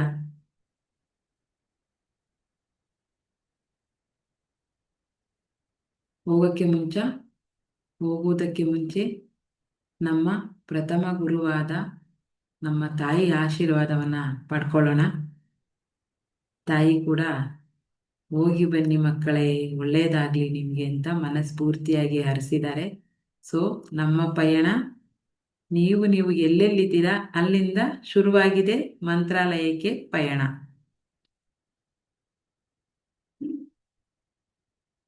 ಹೊರಟಿದ್ದೀವಿ. ಸುಮಾರು 8 ರಿಂದ 10 ತಾಸು ಬೇಕಾಗುತ್ತೆ ಬ್ಯಾಂಗ್ಳೂರಿಂದ ಹೊರಡೋರಿಗೆ. ಉಡುಪಿಯಿಂದ, ಮಂಗಳೂರಿಂದ, ಮೈಸೂರಿಂದ ಹೊರಡೋರಿಗೂ ಆಲ್ಮೋಸ್ಟ್ ಅಷ್ಟೇ ಬೇಕಾಗುತ್ತೆ. ವಾಹನ ವ್ಯವಸ್ಥೆ ನಿಮ್ಮದೇ ಆಗಿದೆ. ಈಗ ಟ್ರೈನ್ ಬೇಡ ಕಾರಲ್ಲೇ ಹೋಗೋಣ ಅಂತ ಕೆಲವರು, ಕಾರ್ ಬೇಡ ಟ್ರೈನಲ್ಲಿ ಹೋಗೋಣ ಅಂತ. ಹೀಗೆ ನಾನು ನನ್ನ ಫ್ಯಾಮಿಲಿ ಟ್ರೈನಲ್ಲಿ ಹೊರಟಿದ್ದೀವಿ. ಎಲ್ಲ ರೆಡಿ ಆದ್ವಿ. ಊಟ ತಿಂಡಿ ಎಲ್ಲವನ್ನು ತಗೊಂಡು ರೈಲ್ವೆ ಸ್ಟೇಷನಿಗೆ ಬಂದಾಯ್ತು. ಆ ಗಿಜಿ ಗಿಜಿ ಸೌಂಡು, ಆ ಆತುರ, ರೈಲು ಎಲ್ಲಿ ತಪ್ಪೋಗುತ್ತೋ ಅಂತ ಜನ ಟೈಮ್ಗಿಂತ ಫಾಸ್ಟಾಗಿ ಓಡ್ತಾ ಇದ್ದಾರೆ. ಅದರಲ್ಲಿ ನಾವು ಮಾತ್ರ ನಿರಾಳವಾಗಿ ನಮ್ಮ ಟೈಮಿಂಗ್ ತುಂಬ ಚೆನ್ನಾಗಿ ಗೊತ್ತಿದೆ. ರಾತ್ರಿ 10:45 ಅಥವಾ 11 ಗಂಟೆಗೆ ಇರುವಂಥ ಟ್ರೈನಿಗೆ ಹೋಗ್ತಾ ಇದ್ದೀವಿ. ಸೊ ಹಾಗಾಗಿ ನಾವು ಆರಾಮಾಗಿ ಊಟ ಗೀಟ ಮಾಡಿಕೊಂಡು ಎಲ್ಲ ನಮಗೆ ಬೇಕಾದಂಥ ಮೆಡಿಸಿನ್ಸ್ ಇರ್ಬೋದು, ಬಟ್ಟೆ ಇರಬಹುದು, ಎಲ್ಲವನ್ನು ನೀಟಾಗಿ ಪ್ಯಾಕ್ ಮಾಡಿಕೊಂಡು ನಮ್ಮ ಫ್ಯಾಮಿಲಿ ನಾವೀಗ ಮಂತ್ರಾಲಯಕ್ಕೆ ಹೊರಟಿದ್ದೀವಿ. ಟ್ರೈನ್ ಬಂತು, ಅನೌನ್ಸ್ ಮಾಡ್ತಾ ಇದ್ದಾರೆ, ಮಂತ್ರಾಲಯಕ್ಕೆ ಹೊರಡುವ ಟ್ರೈನ್ ಬಂದು ಇಂಥ ಪ್ಲಾಟ್ಫಾರ್ಮಲ್ಲಿ ನಿಂತಿದೆ ಅಂತ. ನಾವು ಅದನ್ನು ಕೇಳಿಸ್ಕೊಂಡು ಆರಾಮಾಗಿ ಟ್ರೈನ್ ಹತ್ತಿ ಕೂತಿದ್ದೀವಿ. ಟ್ರೈನು ಚುಕ್ಕು ಬುಕ್ಕು ಸ್ಟಾರ್ಟ್ ಆಯಿತು, ಹೋಗ್ತಾ ಇದೆ. ಅದ್ರ ಮಧ್ಯೆ ವಿಧ ವಿಧವಾದ ಜನರು, ಹೆಣ್ಮಕ್ಳು, ಗಂಡು ಮಕ್ಕಳು, ಚಿಕ್ಕ ಮಕ್ಕಳು, ತರತರವಾದ ಭಾಷೆಗಳನ್ನ ಮಾತಾಡ್ತಾ ಇದ್ದಾರೆ. ಕೆಲವರು ತುಂಬಾ ಬಾಂಡಿಂಗ್ ಅಲ್ಲಿರೋದನ್ನ ನಾವು ನೋಡ್ತಾ ಇದ್ದೀವಿ. ಕೆಲವರು ಸಣ್ಣ ಸಣ್ಣ ವಿಷಯಕ್ಕೂ ಜಗಳ ಮಾಡೋದನ್ನ ನೋಡ್ತಾ ಇದ್ದೀವಿ. ಆ ಟ್ರೈನಲ್ಲಿ ಹೋಗುವಾಗ ಬೇರೆ ಬೇರೆ ಜನರನ್ನ ನೋಡಿ ಅದು ಏನೋ ಒಂದು ತರ ಮುದ ಕೊಡುತ್ತೆ ಮನಸ್ಸಿಗೆ. ಓ, ಹಿಂಗೆಲ್ಲ ಆಡ್ತಾರಲ್ಲಪ್ಪ ಅಂತ ಅದನ್ನೆಲ್ಲ ನೋಡ್ಕೊಂಡು ಖುಷಿಯಾಗಿ ನಮ್ಮ ಆಸನದಲ್ಲಿ ನಾವು ನಿದ್ದೆಗೆ ಜಾರ್ತೀವಿ. ಈಗ ನಿದ್ದೆನಲ್ಲೂ ಕೂಡ ರಾಯರು ದರ್ಶನಕ್ಕೆ ಯಾವಾಗ ಹೋಗ್ತೀವಿ, ಯಾವಾಗ ನಾವು ಇಳ್ಕೋತೀವಿ, ಇದೇ ಯೋಚನೆ ಮಾಡಿ ಮಲಗಿದ್ದೀವಿ. ನಾವು ಏನು ಯೋಚನೆಯನ್ನ ಮಾಡಿ ರಾತ್ರಿ ಮಲಗುವಾಗ ಇರ್ತೀವಿ, ಅದೇ ನಮ್ಮ ಕನಸಲ್ಲಿ ಬರುತ್ತೆ. ಸಬ್ ಕಾನ್ಶಿಯಸ್ ಮೈಂಡ್ ವರ್ಕ್ ಆಗುತ್ತೆ. ಸೊ ಹಾಗಾಗಿ ಈಗ ಒಳ್ಳೆ ಕೆಲಸಕ್ಕೆ ಹೋಗ್ತಾ ಇರೋದ್ರಿಂದ ನಾವು ಒಳ್ಳೆ ವಿಷಯವನ್ನ ಮಾತಾಡ್ತಾ ಇದ್ದೀವಿ. ಆ ದೇವರೇ ನಮಗೆ ಆಶೀರ್ವಾದವನ್ನ ಕೊಟ್ಟ ಹಾಗೆ ನಮಗೆ ಅನುಭವ ಆಗ್ತಾ ಇದೆ. ಸೊ ಎಲ್ಲರೂ ನಿದ್ದೆಗೆ ಜಾರಿದ್ದೀವಿ. ಮನೆಯವರೆಲ್ಲರೂ ಆರಾಮಾಗಿ ಮಲ್ಕೊಳ್ಳಿ ಅಂತ ಮಕ್ಕಳನ್ನು ಕೂಡ ತುಂಬ ಸೇಫ್ ಆಗಿ ನೀವು ಮಲಗಿಸಿದ್ದೀರಾ. ನೀವು ಕೂಡ ನಿದ್ದೆಗೆ ಜಾರಿದ್ದೀರಿ.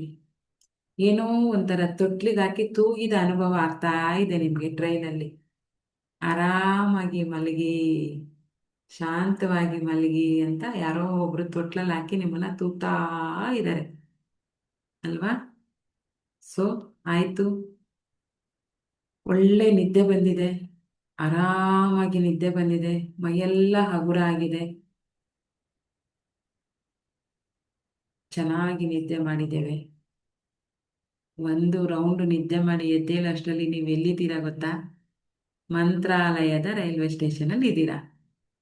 ಈಗ ಅನೌನ್ಸ್ ಮಾಡ್ತಾ ಇದ್ದಾರೆ, ಮಂತ್ರಾಲಯದ ರೈಲ್ವೆ ಸ್ಟೇಷನ್ ಬಂದು ಪ್ಲಾಟ್ಫಾರ್ಮ್ ಅಲ್ಲಿ ಗಾಡಿ ನಿಂತಿದೆ ಅಂತ.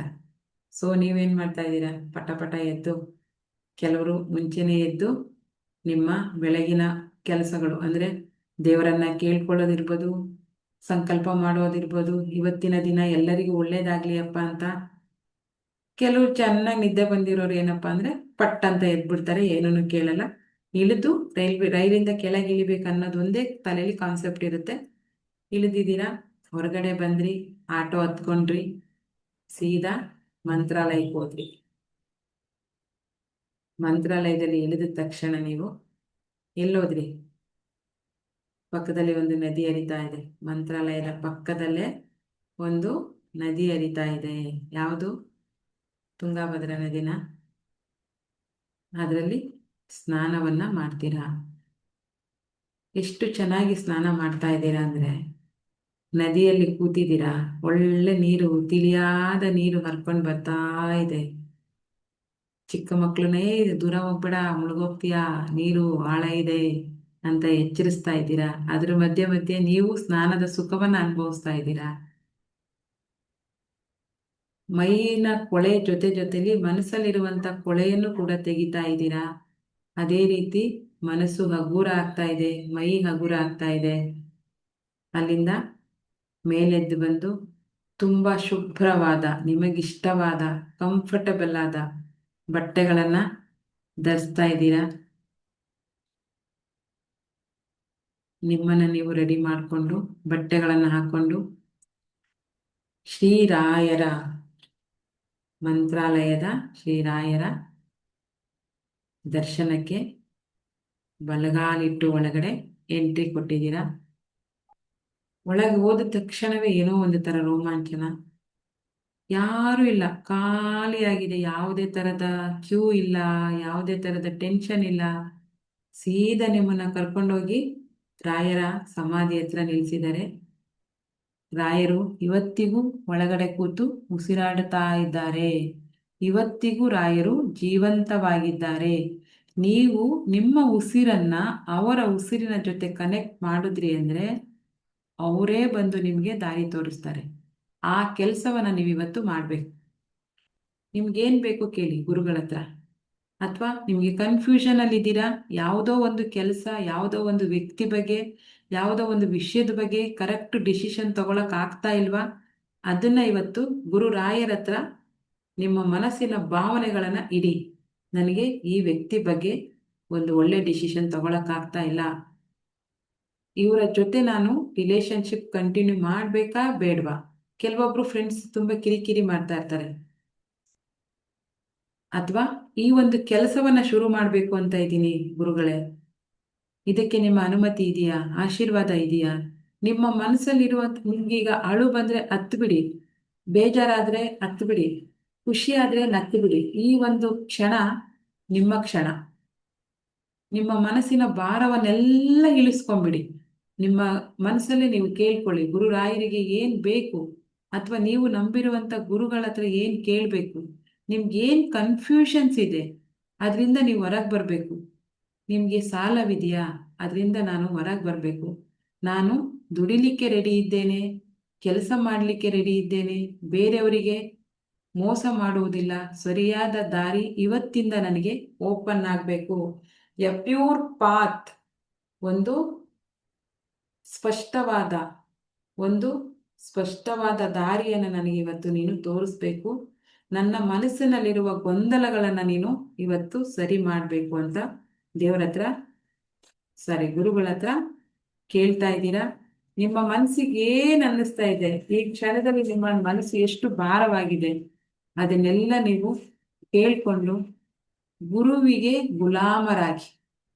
ಗುರುವಿನ ಗುಲಾಮನಾಗಿ, ಬೇರೆ ಯಾರಿಗೂ ಗುಲಾಮರಾಗಿರೂ ಪರವಾಗಿಲ್ಲ, ನೀವು ನಂಬಿರುವಂತ ಗುರುವಿನ ಗುಲಾಮನಾದರೆ ಆ ಗುರುವು ನಿಮ್ಮನ್ನ ಗುರುವಿನ ಸ್ಥಾನದಲ್ಲೇ ಇಡ್ತಾನೆ. ಮತ್ತೆ ನಿಮ್ಮನ್ನ ನೋಡುವಂತ ಜನರಿಗೆ ನೀವು ಗುರುವಿನ ಸ್ಥಾನದಲ್ಲಿ ಇರ್ತೀರಾ.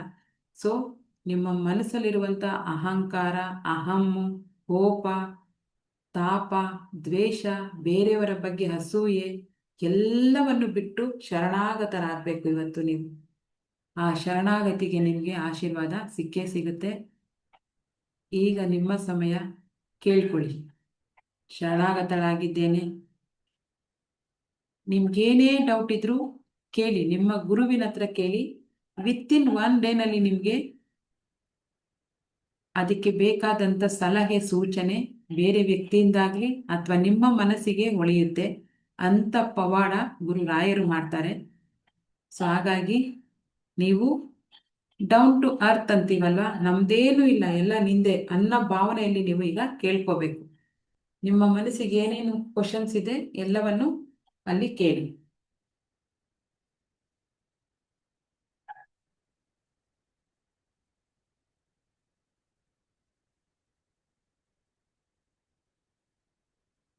ನಮ್ಮ ಕಷ್ಟಗಳನ್ನ ಜನರ ಹತ್ರ ಹೇಳಿದಾಗ ಅವರು ಅದನ್ನ ಅಡ್ವಾಂಟೇಜ್ ಆಗಿ ತಗೋತಾರೆ.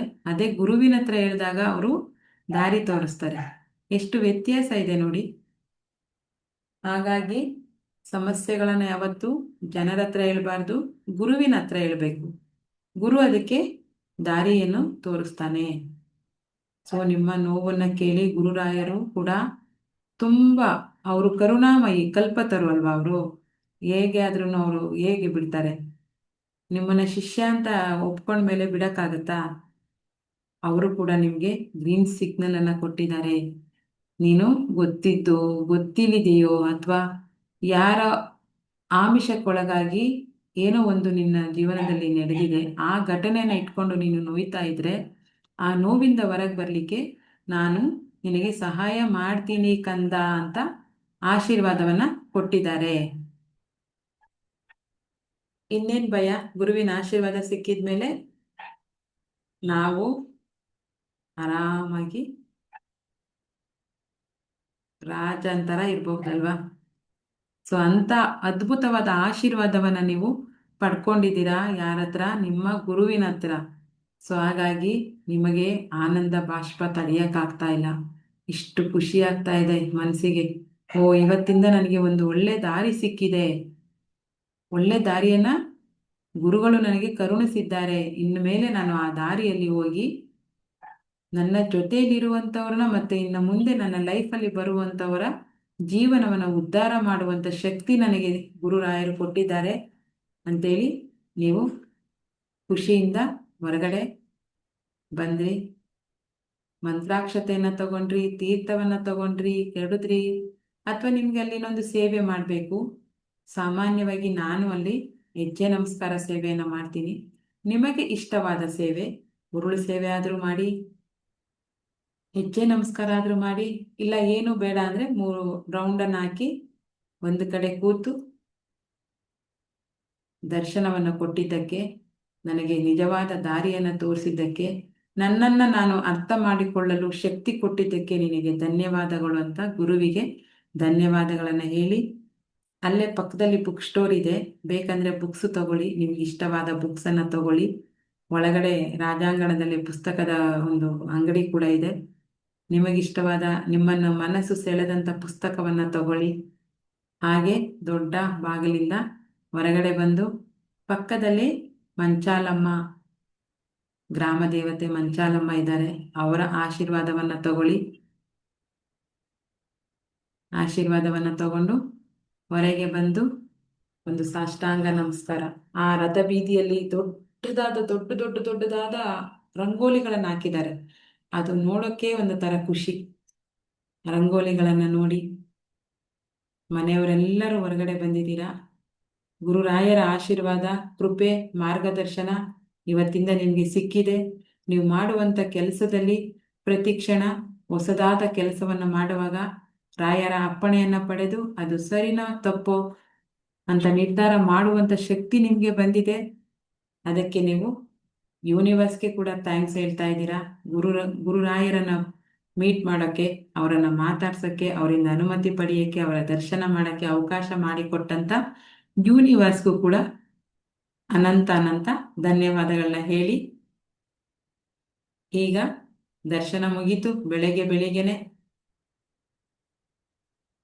ಅಲ್ವಾ, ಇನ್ನು ತಿಂಡಿ ತಿನ್ನಬೇಕು. ಸೊ ಹಾಗಾಗಿ ತಿಂಡಿ ತಿನ್ನಕ್ಕೆ ಮುಂಚೆ ನೀರು ಕುಡಿಬೇಕು.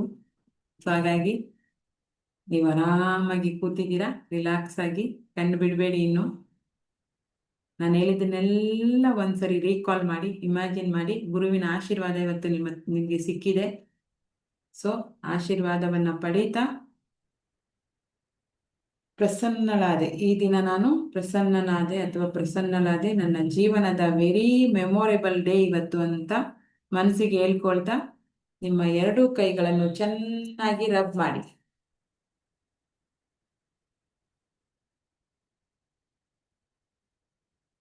ರಬ್ ಮಾಡಿ ನಿಮ್ಮ ಕಣ್ಣಿನ ಮೇಲೆ, ಕೆನ್ನೆ ಮೇಲೆ, ಹಣೆ ಮೇಲೆ ಸವರಿ ನಿಮ್ಮ ಕೈಗಳನ್ನು ನೋಡಿ. ನಿಮ್ಮ ಕೈಗಳನ್ನು ನೋಡಿ. ಕರಾಗ್ರೆ ವಸತೆ ಲಕ್ಷ್ಮಿ, ಕರಮಧ್ಯೆ ಸರಸ್ವತಿ, ಕರೆಮೂಲೆ ಸ್ಥಿತೇ ಗೌರಿ, ಪ್ರಭಾತೇಕರ ದರ್ಶನಂ.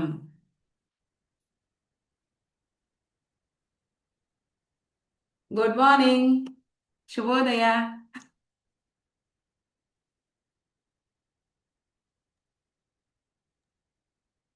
Good morning.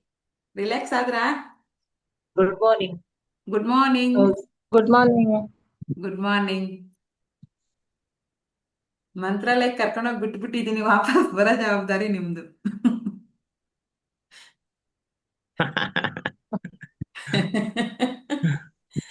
ಸಮಯ 5:55 ಆಗ್ತಾ ಇದೆ. ಏಂಜಲ್ ನಂಬರ್ ಬಂದಿದೆ. ನೀರನ್ನ ತಗೊಳ್ಳಿ.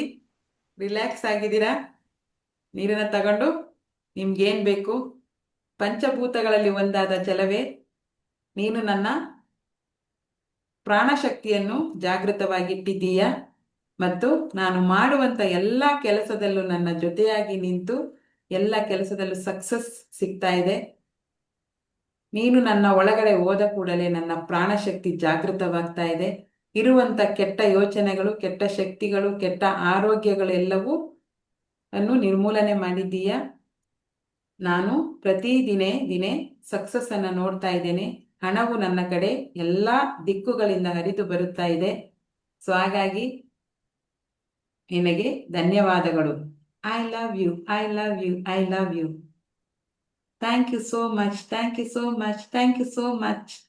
ನೀವು ಹೇಗೆ ಹೇಳ್ತೀರೋ ಹಾಗೆ ಸ್ಪಂದಿಸುತ್ತೆ ನೀರು ನಿಮ್ಗೆ. I am rich, I am rich, I am rich. Thank you. ನೀರಿಗೆ ವಿಶ್ ಮಾಡಿ ಕುಡೀರಿ. ಸೂಪರ್.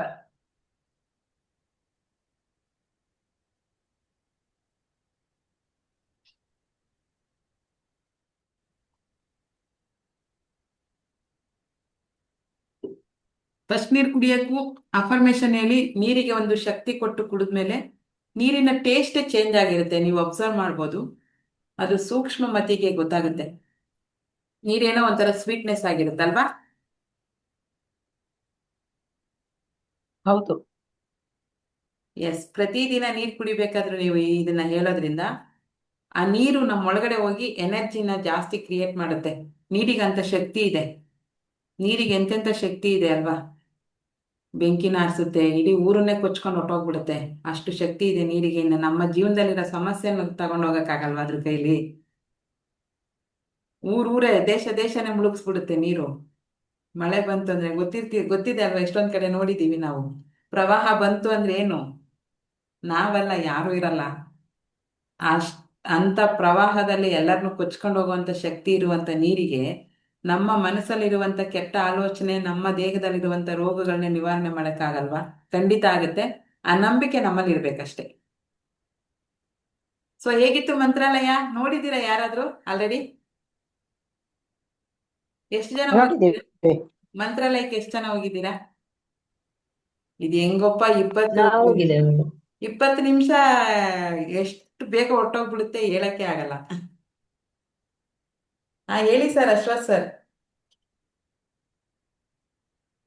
ಹ್ಯಾಂಡ್ ರೈಸ್ ಮಾಡಿದ್ದೀರಾ? ಮೇಡಮ್ ಮಂತ್ರಾಲಯಕ್ಕೆ ಹೋಗಿದೆ ತುಂಬಾ ಒಂದ್ಸಲ ಹಾ, ಇನ್ನೊಂದ್ಸಲ ಹೋಗ್ ಬಂದಂಗ ಆಯ್ತು ಮೇಡಮ್. ಕುಂತಲ್ಲೇ ಎಲ್ಲ ಕಡೆ ಹೋಗೋದು ಬೆಳಗಿನ ರಾಯರ ದರ್ಶನ ಮಾಡ್ಕೊಂಡು ಬಂದ್ವಿ. ಅಲ್ವಾ? ಹೌದು ಹೌದು ಹೌದು ಹೇಳ್ಕೊಂಡ್ರ ಇನ್ಮೇಲೆ ಒಳ್ಳೆ ದಾರಿ ಹೌದು ಮೇಡಮ್ ಪಕ್ಕಾ ಹೌದು ಸಿಗುತ್ತೆ. ನೀವೇನೇ ಮಾಡಿ ಇನ್ಮೇಲೆ ಗುರುವಿನ ಮಾರ್ಗದರ್ಶನ ಸಿಗುತ್ತೆ ನಿಮ್ಗೆ. Okay, thank you. ಹೌದು. ಅನುಭವ ಹೇಗ ಅನ್ನಿಸ್ತು? ಆರಾಮ್ ಅನ್ನಿಸ್ತಾ? ರಾಯರ ದರ್ಶನ, ರಾಯರ ಹಸ್ತ, ಕಾಮಧೇನು, ಕಲ್ಪತರು, ಕಲ್ಪವೃಕ್ಷ. ಅವರು ಒಂದ್ ದಿವಸ ನಾನು ರಾಯರ ಕಥೆನ ತುಂಬಾ ನಿಮ್ಗೆ ಚೆನ್ನಾಗಿ ಅನಿಸ್ತು. ಹೇಳ್ತೀನಿ. ಆ ರಾಯರು ಅನುಭವಿಸಿರ್ತಕ್ಕಂಥ ನೋವು, ಅವ್ರು ಅನುಭವಿಸಿರ್ತಕ್ಕಂಥ ಕಷ್ಟವನ್ನ ನೀವು ಒಂದೇ ಒಂದ್ಸರಿ ಕೇಳ್ಬಿಟ್ರೆ ಜೀವನವೇ ಸಾಕು, ಸಾರ್ಥಕವಾಯ್ತು ಅನ್ನಿಸ್ಬಿಡುತ್ತೆ. ಅಂತ ಅವರ ಜೀವನ ಚರಿತ್ರೆನ ಯಾರಾದ್ರೂ ಸಿಕ್ಕಿದ್ರೆ ಓದಿ, ಅಥವಾ ಮೂವಿಯಲ್ಲಾದ್ರೂ ನೋಡಿ. ಮೂವಿನಲ್ಲಿ ಅಷ್ಟು ತೋರಿಸಿಲ್ಲ, ಬಟ್ ನಿಜವಾದ ಸ್ಟೋರಿ ನಿಮ್ಗೆ ಸಿಕ್ಕಿದ್ರೆ ಓದಿ. ಅಲ್ಲಿ ಮಂತ್ರಾಲಯದಲ್ಲಿ ಸಿಗುತ್ತೆ ರಾಯರ ಜೀವನ ಕಥೆ ಅಂತ. ಅದನ್ನ ಓದ್ಬಿಟ್ರೆ ಕಣ್ಣಲ್ಲಿ ನಿಮ್ಗೆ ನೀರು ಬರುತ್ತೆ. ಅಷ್ಟು ದಿವಸ ಅವರು ಊಟ ನೀರು ಇಲ್ಲದೆ ಧ್ಯಾನವನ್ನ ಮಾಡಿ ಅಷ್ಟು ಜೀವನದಲ್ಲಿ ತುಂಬಾ ಕಷ್ಟಕರವಾದ ದಿನವನ್ನ ತೆಗೆದಿದ್ದಾರೆ. ಅವರು ಅಷ್ಟು ಕಷ್ಟವನ್ನು ಅನುಭವಿಸಿದ್ದಾರೆ. ನಾವೇನೇನೋ ಅಲ್ಲ ಅನ್ನಿಸ್ಬಿಡುತ್ತೆ, ಅಷ್ಟು ಕಷ್ಟ ಅವರು ಅನುಭವಿಸಿದ್ದಾರೆ. ಹಾಗಾಗಿ ಅವರು ಕಲ್ಪವೃಕ್ಷ ಆಗಿರ್ತಕ್ಕಂಥದ್ದು. ಅವ್ರು ಇನ್ನೂ 350 ವರ್ಷಗಳ ಕಾಲ ಅಲ್ಲೇ ಇರ್ತಾರಂತೆ, ಉಸಿರಾಡ್ತಾ ಇದಾರಂತೆ. ಅವರ ಟೋಟಲ್ ಎಷ್ಟು, 700 ವರ್ಷದಲ್ಲಿ ಈಗ 53ನೇ ವರ್ಷ ಮುಗ್ದಿದೆ ಆರಾಧನೆ. ಇನ್ನೂ 350 ವರ್ಷ ಇರ್ತಾರಂತೆ. ನಮ್ಮ ಜನರು ನಮ್ಗೆ ನಮ್ ತರ ದಾರಿ ಗೊತ್ತಿಲ್ಲದೆ ಭಟಕ್ತಾ ಇರ್ತೀವಲ್ಲ, ಹೆಂಗೆ ಎಲ್ಲಿ ಹೋಗ್ಬೇಕು ಏನ್ ಮಾಡ್ಬೇಕು ಅಂತ, ಅಂತವ್ರಿಗೆ ದಾರಿ ತೋರ್ಸಕ್ಕೋಸ್ಕರನೇ ಅವರು ಅಲ್ಲಿ ಕೂತಿರ್ತಕ್ಕಂಥದ್ದು. ಇವತ್ತಿಗೂ ಜೀವಂತವಾಗಿ ಉಸಿರಾಡ್ತಾ ಇದ್ದಾರೆ ಅವರು ಒಳಗಡೆ. ಸೊ ಹಾಗಾಗಿ ಜೀವಂತ ಇರೋರ ಹತ್ರ ನಾವು ಹೋಗಿ ಕೇಳಿದಾಗ ನಮ್ಗೆ ಬೇಗ ಸ್ಪಂದಿಸುತ್ತೆ. ಸತ್ತೋಗಿರೋ ಡೆಡ್ ಬಾಡಿ ಹತ್ರ ಕೇಳಿದ್ರೆ ಏನಾಗುತ್ತೆ ಹೇಳಿ? ಸಿಗಲ್ಲ. ಸೊ ಹಾಗಾಗಿ ಮಂತ್ರಾಲಯದಲ್ಲಿ ಪವಾಡಗಳು ನಡೀತಾ ಇದ್ದಾವೆ, ಈ ಕ್ಷಣಕ್ಕೂ ನಡೀತಾ ಇದೆ, ಮತ್ತೆ ನಡೆಯುತ್ತೆ ಕೂಡ. ಸೊ ಹಾಗಾಗಿ ಸಂಪೂರ್ಣವಾಗಿ ಗುರುವಿಗೆ ನೀವು ಸರೆಂಡರ್ ಆದ್ರೆ ನೀವು ಮಾಡುವಂತ ಎಲ್ಲ ಕೆಲಸದಲ್ಲೂ ನಿಮ್ಗೆ ದಾರಿ ತೋರಿಸ್ತಾನೆ, ಸರಿಯಾದ ದಾರಿಯನ್ನು ತೋರಿಸ್ತಾನೆ, ಎಲ್ಲೂ ನಿಮ್ಮನ್ನು ಸಿಕ್ಕಾಕ್ಸೋದಿಲ್ಲ. ಸೊ ಹಾಗಾಗಿ ಹೇಗಿತ್ತು ಇವತ್ತಿನ ಜರ್ನಿ? ಚೆನ್ನಾಗಿತ್ತು. ಓಕೆ. ನಿನ್ನೆ ನಾವು ಮಯೂರ್ಮ ಮಾಡ್ಲಿಲ್ಲ, ಮರ್ತೋಗ್ಬಿಟ್ವಿ. ಸುನಂದ ಮೇಡಮ್ ಗಾದೆಗಳನ್ನ ಚೆನ್ನಾಗಿ ಹಾಕಿದ್ದೀರಾ. ಆವಾಗಲೇ ನಾನು ಬೆಳಿಗ್ಗೆ ಮಾತಾಡ್ತಾ ಇದ್ದೆ. ನಿಮ್ಮ ಎಲ್ಲದೂ ಒಂದೊಂದು ಗಾದೆನ ಸೆಲೆಕ್ಟ್ ಮಾಡಿ ಓದ್ದೆ. ಅದು ನಮ್ಮ ಲೈಫಲ್ಲಿ ಹೇಗೆ ಹೇಗೆ ಕೆಲಸ ಮಾಡುತ್ತೆ ಅಂತ ಎಕ್ಸ್ಪ್ಲೈನ್ ಮಾಡ್ತಾ ಇದ್ದೆ. ಮತ್ತೆ ಅವರು ಎಲ್ಲರೂ ಕೂಡ ಹೇಳ್ತಾ ಇದ್ರು ತುಂಬಾ ಚೆನ್ನಾಗಿದ್ದಾವೆ ಗಾದೆಗಳಂತ. ನಿಮ್ಗೂ ಕೂಡ ನಮ್ಮ ಕಡೆಯಿಂದ ಒಂದು ಸ್ವೀಟ್ ಮೆಮೊರೇಬಲ್ ಗಿಫ್ಟ್ ಬರುತ್ತೆ ನಿಮ್ಮ ಮನೆಗೆ. Thank you. 20ಕ್ಕಿಂತ ಜಾಸ್ತಿ ಗಾದೆಗಳನ್ನ ಬರ್ದಿದ್ದಕ್ಕೆ. ಬರೆಯುವಾಗ ನಿಮ್ ತಾಯಿನ ತುಂಬಾ ಫೀಲ್ ಮಾಡಿದ್ದೀರಾ ಅಂತ ಅನ್ನಿಸ್ತಾ ಇತ್ತು ನನಗೆ. ಹೌದು. ನಮ್ಮ ತಾಯಿ ಪ್ರತಿ ಒಂದು ಮಾತಲ್ಲೂ ಒಂದೊಂದು ಗಾದೆ ಹೇಳ್ತಿದ್ರು. ನಮ್ಮ ಅದು ಅಜ್ಜಿ ನನಗೂ ಬಂದಿದೆ ಅದು. ಹೌದು ಪ್ರತಿಯೊಂದು ಮಾತ್ಗೂ ಒಂದೊಂದು ಗಾದೆ ಜ್ಞಾಪಕ ಬರುತ್ತೆ. ಹೌದು. ನಾವೊಂದು 10-15 ಗಾದೆಗಳನ್ನ ನಮ್ಮ ಜೀವನಕ್ಕೆ ಅಳವಡಿಸ್ಕೊಂಡ್ಬಿಟ್ರೆ ಯಾವ ಪುಸ್ತಕನೇ ಓದೋದ್ ಬೇಡ ಅನ್ಸುತ್ತೆ ನನಗೆ. ಹೌದಾ ಅಲ್ವಾ? ಹೌದೌದು. ಆ ಸನ್ನಿವೇಶಕ್ಕೆ ಗಾದೆ ಸರಿಯಾಗಿ ಆ ಗಾದೆನ ನಾವು ಅಳವಡಿಸ್ಕೊಂಡ್ಬಿಟ್ರೆ ಯಾವ ಹೌದು. ವೇದ ಪಾರಂಗತವೂ ಬೇಡ, ಇದಕ್ಕಿಂತ ದೊಡ್ಡ ಅನುಭವ ಬೇಕಾ ನಮ್ಗೆ ಅನ್ಸ್ಬಿಡುತ್ತೆ. ಅದೇ. ವೇದ ಸುಳ್ಳಾದ್ರೂ ಗಾದೆ ಸುಳ್ಳಲ್ಲ ಅಂತಾನೆ ಹಾ, ಗಾದೆ ನೋಡಿ ಇದೆಯಲ್ಲ. ಇಲ್ಲೂ ಒಂದ್ ಗಾದೆ ಬಂತು. ವೇದ ಸುಳ್ಳಾದ್ರೂ ಗಾದೆ ಸುಳ್ಳಲ್ಲ. ಕೆಲವರು ಮಾತ್ಗೂ ಒಂದೊಂದ್ ಗಾದೆ ಹೇಳ್ತಾ ಇರ್ತಾರೆ, ಸಖತ್ತಾಗಿರುತ್ತೆ ಕೇಳಕ್ಕೆ. ಇನ್ನು ಹೌದು. ಮಾತಾಡ್ಬೇಕು ಇವ್ರು ಇನ್ನು ಅನಿಸ್ತಾ ಇರುತ್ತೆ ನಮ್ಗೆ. ನಮ್ಮ ತಾಯಿ ಹಾಗೇನೇನೆ ಮಾತ್ಗೂ ಗಾದೆ ಹೇಳೋರು. ಹ್ಮ್ ಹ್ಮ್. ನೋಡಿ ನಾವೆಷ್ಟು ಭಾಗ್ಯಶಾಲಿಗಳಲ್ವಾ, ಎಲ್ಲಾರ್ನು ನೆನ್ಪು ಮಾಡ್ಕೊಳ್ಳೋ ಅಂತ ಅವಕಾಶ ನಮ್ಗೆ. ಆ ಹೌದು. ಎಮೋಷನಲಿ ಭಾವನಾತ್ಮಕವಾಗಿ ಎಷ್ಟು ಬೇಗ ಕನೆಕ್ಟ್ ಆಗ್ಬಿಡ್ತೀವಿ ನೋಡಿ ನಾವು. ಹೌದು. ಹ್ಮ್ ಅದು ಕೊಡೋ ಮಜಾನೇ ಬೇರೆ. ಅದಕ್ಕೆ ಕೋಟಿ ಕೋಟಿ ಬೆಲೆ ಕಟ್ಟಕ್ ಆಗಲ್ಲ. ಸ್ವೀಟ್ ಹೌದು. ಮೆಮೊರೀಸ್ಗೆ, ಅವ್ರ ಜೊತೆ ಕಳೆದಿರ್ತಕ್ಕಂಥ ಕ್ಷಣಗಳಿಗೆ ನಾವು ಬೆಲೆನೇ ಕಟ್ಟಕ್ಕಾಗಲ್ಲ. ಸೊ ಅದ್ರಲ್ಲಿ ನಾನು ಒಬ್ಳು ಅನ್ಲಕ್ಕಿ, ನಮ್ಮ ತಾಯಿ ಇಲ್ಲ ಈಗ, ಇದ್ದಿದ್ರೆ ಚೆನ್ನಾಗಿರ್ತಿತ್ತು ಅಂತ ನನಗೆ ನಿನ್ನೆ ನೀವು ಬರ್ದಿದ್ದೆಲ್ಲ ನೋಡಿದಾಗ ನನಗೆ ಫೀಲ್ ಆಗ್ತಾ ಇದೆ. ನಿಜವಾಗ್ಲೂ ನಂಬಲ್ಲ, ನೀವು ಕಳ್ಸಿರೋದು ಎಲ್ಲಾ ಗಾದೆನೂ ಓದಿದ್ದೀನಿ ನಾನು ರಾತ್ರಿ 10:30ವರೆಗೂ. ಮನೆಗೆ ಹೌದಾ. ಬಂದಿದ್ದೆ 9 ಗಂಟೆ, ಬಂದ್ಮೇಲೆ ಓದ್ದೆ. ಅದ್ರಲ್ಲಿ ಅವ್ರು ನಿಮ್ಮ ಭಾವನೆಗಳನ್ನ ತುಂಬಿ ಬರ್ದಿದ್ದೀರಾ. ಗಾದೆ ಬೇರೆಯವ್ರದ್ದು ಆದ್ರೂನು ಅದು ಬರಿಬೇಕಾದ್ರೆ, ಇವ್ರು ಇಂಥ ಗಾದೆ ಹೇಳ್ತಾ ಇದ್ರು, ಇವ್ರು ಇಂಥ ಗಾದೆ ಹೇಳ್ತಾ ಇದ್ರು ಅಂತ ಎಷ್ಟು ಜನನ ನೆನ್ಪು ಮಾಡ್ಕೊಂಡು ಅದನ್ನ ಫೀಲ್ ಮಾಡಿ ಬರ್ದಿದ್ದೀರಲ್ಲ, ಆ ಫೀಲ್ ಅಲ್ಲಿ ಕಾಣಿಸ್ತಾ ಇತ್ತು. ನೋಡಿ ಎಷ್ಟು ಚೆನ್ನಾಗಿ ಬರ್ದಿದ್ದಾರೆ. ಶುಭ ಮೇಡಮ್ ಅಂತೂ 4 ಪೇಜ್ ಬರ್ದ್ಬಿಟ್ಟಿದ್ದಾರೆ. ನಂಗೆ ಖುಷಿ ಆಗೋಯ್ತು, ಇಷ್ಟೊಂದು ಡೆಡಿಕೇಶನ್, ಎಷ್ಟು ಚೆನ್ನಾಗಿ ಬರ್ದಿದ್ದಾರೆ. ಅದು ಮುತ್ತು ಪೋಣಿಸ್ದಂಗ ಅಕ್ಷರನ. ಮೊದಲು ಟೀಚ್ ಮಾಡ್ತಾ ಇದ್ದೆ ನಾನು. ಹೌದಾ? ಓ, ಹಾ. ಅದಕ್ಕೆ ಗ್ರಂಥನೇ ಅಲ್ಲಿ ಬರ್ದ್ಬಿಟ್ಟಿದೆ. ಬೋರ್ಡ್ ಮೇಲೆ ಡೈಲಿ ಬರಿತಾ ಇದ್ವಿ ಹಾ ಹಾ. ಒಂದೊಂದು ಗಾದೆ. ಹ್ಮ್ ಮೇಲ್ಗಡೆ ಬೋರ್ಡ್ ಬ್ಲಾಕ್ ಬೋರ್ಡ್ ಮೇಲೆ ಹ್ಮ್ ಡೈಲಿ ಒಂದೊಂದು ಗಾದೆ ಬರೆಯೋದು. ಓಕೆ. ಹೆಂಗಪ್ಪ ಇವ್ರಿಗೆ ಇಷ್ಟೊಂದು ಸಿಕ್ಕಿದೆ ಅಂತ ಅನ್ಕೊಂಡೆ ನಾನು. ಹ್ಮ್ ಮತ್ತೆ ನೋಡಿ, ಇದು ಒಂದು ಮ್ಯಾಜಿಕ್ ಬಾಕ್ಸ್ ಅಂತ. ನಾನು ಇದನ್ನ ಪ್ರತಿ ದಿವಸ ಬ್ರಹ್ಮ ಮುಹೂರ್ತ ಅಂದ್ರೆ 4 ಗಂಟೆಗೆ, ನಾನು ನಿನ್ನೆ ಏನು, ಇದು ಗಾಜಿನ ಬಾಟ್ಲು, ಇದ್ರೊಳಗಡೆ ನೋಡಿ ಇದೊಂದು ಸ್ಟಿಕ್ಕಿ ನೋಟ್ಸ್ ಅಂತ ಸಿಗುತ್ತೆ. ಬುಕ್ ಸ್ಟೋರ್ ಅಲ್ಲಿ ಹೋದ್ರೆ ನೀವು ಸ್ಟಿಕ್ಕಿ ನೋಟ್ಸ್ ಅಂದ್ರೆ ಈ ತರ ಕೊಡ್ತಾರೆ, ಇಷ್ಟೇ ಚಿಕ್ಕದು. ಸಾಮಾನ್ಯವಾಗಿ ಎಲ್ಲ ಯೂಸ್ ಮಾಡಿರ್ತೀರಾ. ಇದು ಆಕ್ಚುಲಿ ನಾನೇನು ತೋರಿಸ್ಬೇಕಂತಿರ್ಲಿಲ್ಲ, ಬಟ್ ಯೂಸ್ ಆಗ್ಲಿ ನಿಮ್ಗೆ ಅಂತೇಳಿ. ನೀವು ಕಳೆದಂತ ಒಂದು ಸಣ್ಣ ಸಣ್ಣ ಕ್ಷಣಗಳು ನಿಮ್ಗೆ ಯಾರಿಂದನೋ ಖುಷಿ ಆಗುತ್ತೆ, ಅಥವಾ ಏನೋ ಒಂದು ಕೆಲಸ ಮಾಡಿ ನಿಮ್ಗೆ ಮನಸ್ಸಿಗೆ ಸಮಾಧಾನ ಆಗಿರುತ್ತೆ. ಅದಕ್ಕೆ ನೀವು ಗ್ರಾಟಿಟ್ಯೂಡ್ ತೋರಿಸ್ಬೇಕು. ಈಗ ನಿನ್ನೆ ನಾನು ಎಲ್ಲೋ ಹೊರಗಡೆ ಹೋದೆ, ಯಾರ ಜೊತೆನೋ ಮಾತಾಡಿದೆ, ಅವ್ರ ಜೊತೆ ಒಂದು ಕಾಫಿ ಕುಡ್ದೆ, ಆಗ್ಲಿ, ಅಥವಾ ನಿಮ್ಗೆ ಏನ್ ಬೇಕು, ಮುಂದೆ ಏನ್ ಬೇಕು. ನಿನ್ನೆಯಿಂದ ನಾನು ಬರಿತಾ ಇದ್ದೀನಿ, ನನ್ನ ಶ್ವಾಸ ವಿಜ್ಞಾನವನ್ನ 1 ಕೋಟಿ ಜನರಿಗೆ ಕಲಿಸಿದ್ದೀನಿ ಆಲ್ರೆಡಿ ಅಂತ ಬರಿತಾ ಇದ್ದೀನಿ ಈಗ. ನೋಡಿ, ನನ್ಗೆ ಎಷ್ಟೊಂದು ಮೆಮೊರೀಸ್ ಬರ್ದಾಕಿದ್ದೀನಿ ನೋಡಿ. ಇದೆಲ್ಲ ಚೀಟಿಗಳು. ಇದು ತುಂಬಿದ ಮೇಲೆ ತೆಗೆದು ಒಂದು ಇದಕ್ಕೆ ಹಾಕ್ತೀನಿ, ಮತ್ತೆ ಹಾಕ್ತೀನಿ ನೋಡಿ. ನೀವು ಕೂಡ ಈ ತರ ಬೇಕಾದ್ರೆ ಮಾಡಬಹುದು, ಇದೇನ್ ಕಂಪಲ್ಸರಿ ಮಾಡಿ ಅಂತಿಲ್ಲ. ನಿಮ್ಮ ಮನಸ್ಸಿಗೆ ಖುಷಿ ಆಗುತ್ತೆ, ಯಾವತ್ತೋ ಒಂದ್ ದಿವಸ ತೆಗ್ದಿದ್ದು ನೋಡಿದಾಗ, ಈ ತರ ಎಲ್ಲ ನಾನು ಮಾಡಿದೀನ ಅಂತ ನಿಮ್ಗೆ ಅನ್ಸುತ್ತೆ. ಮತ್ತೆ ಇದರಿಂದ ನಿಮ್ಗೆ ಒಳ್ಳೆ ರಿಸಲ್ಟ್ ಬರುತ್ತೆ.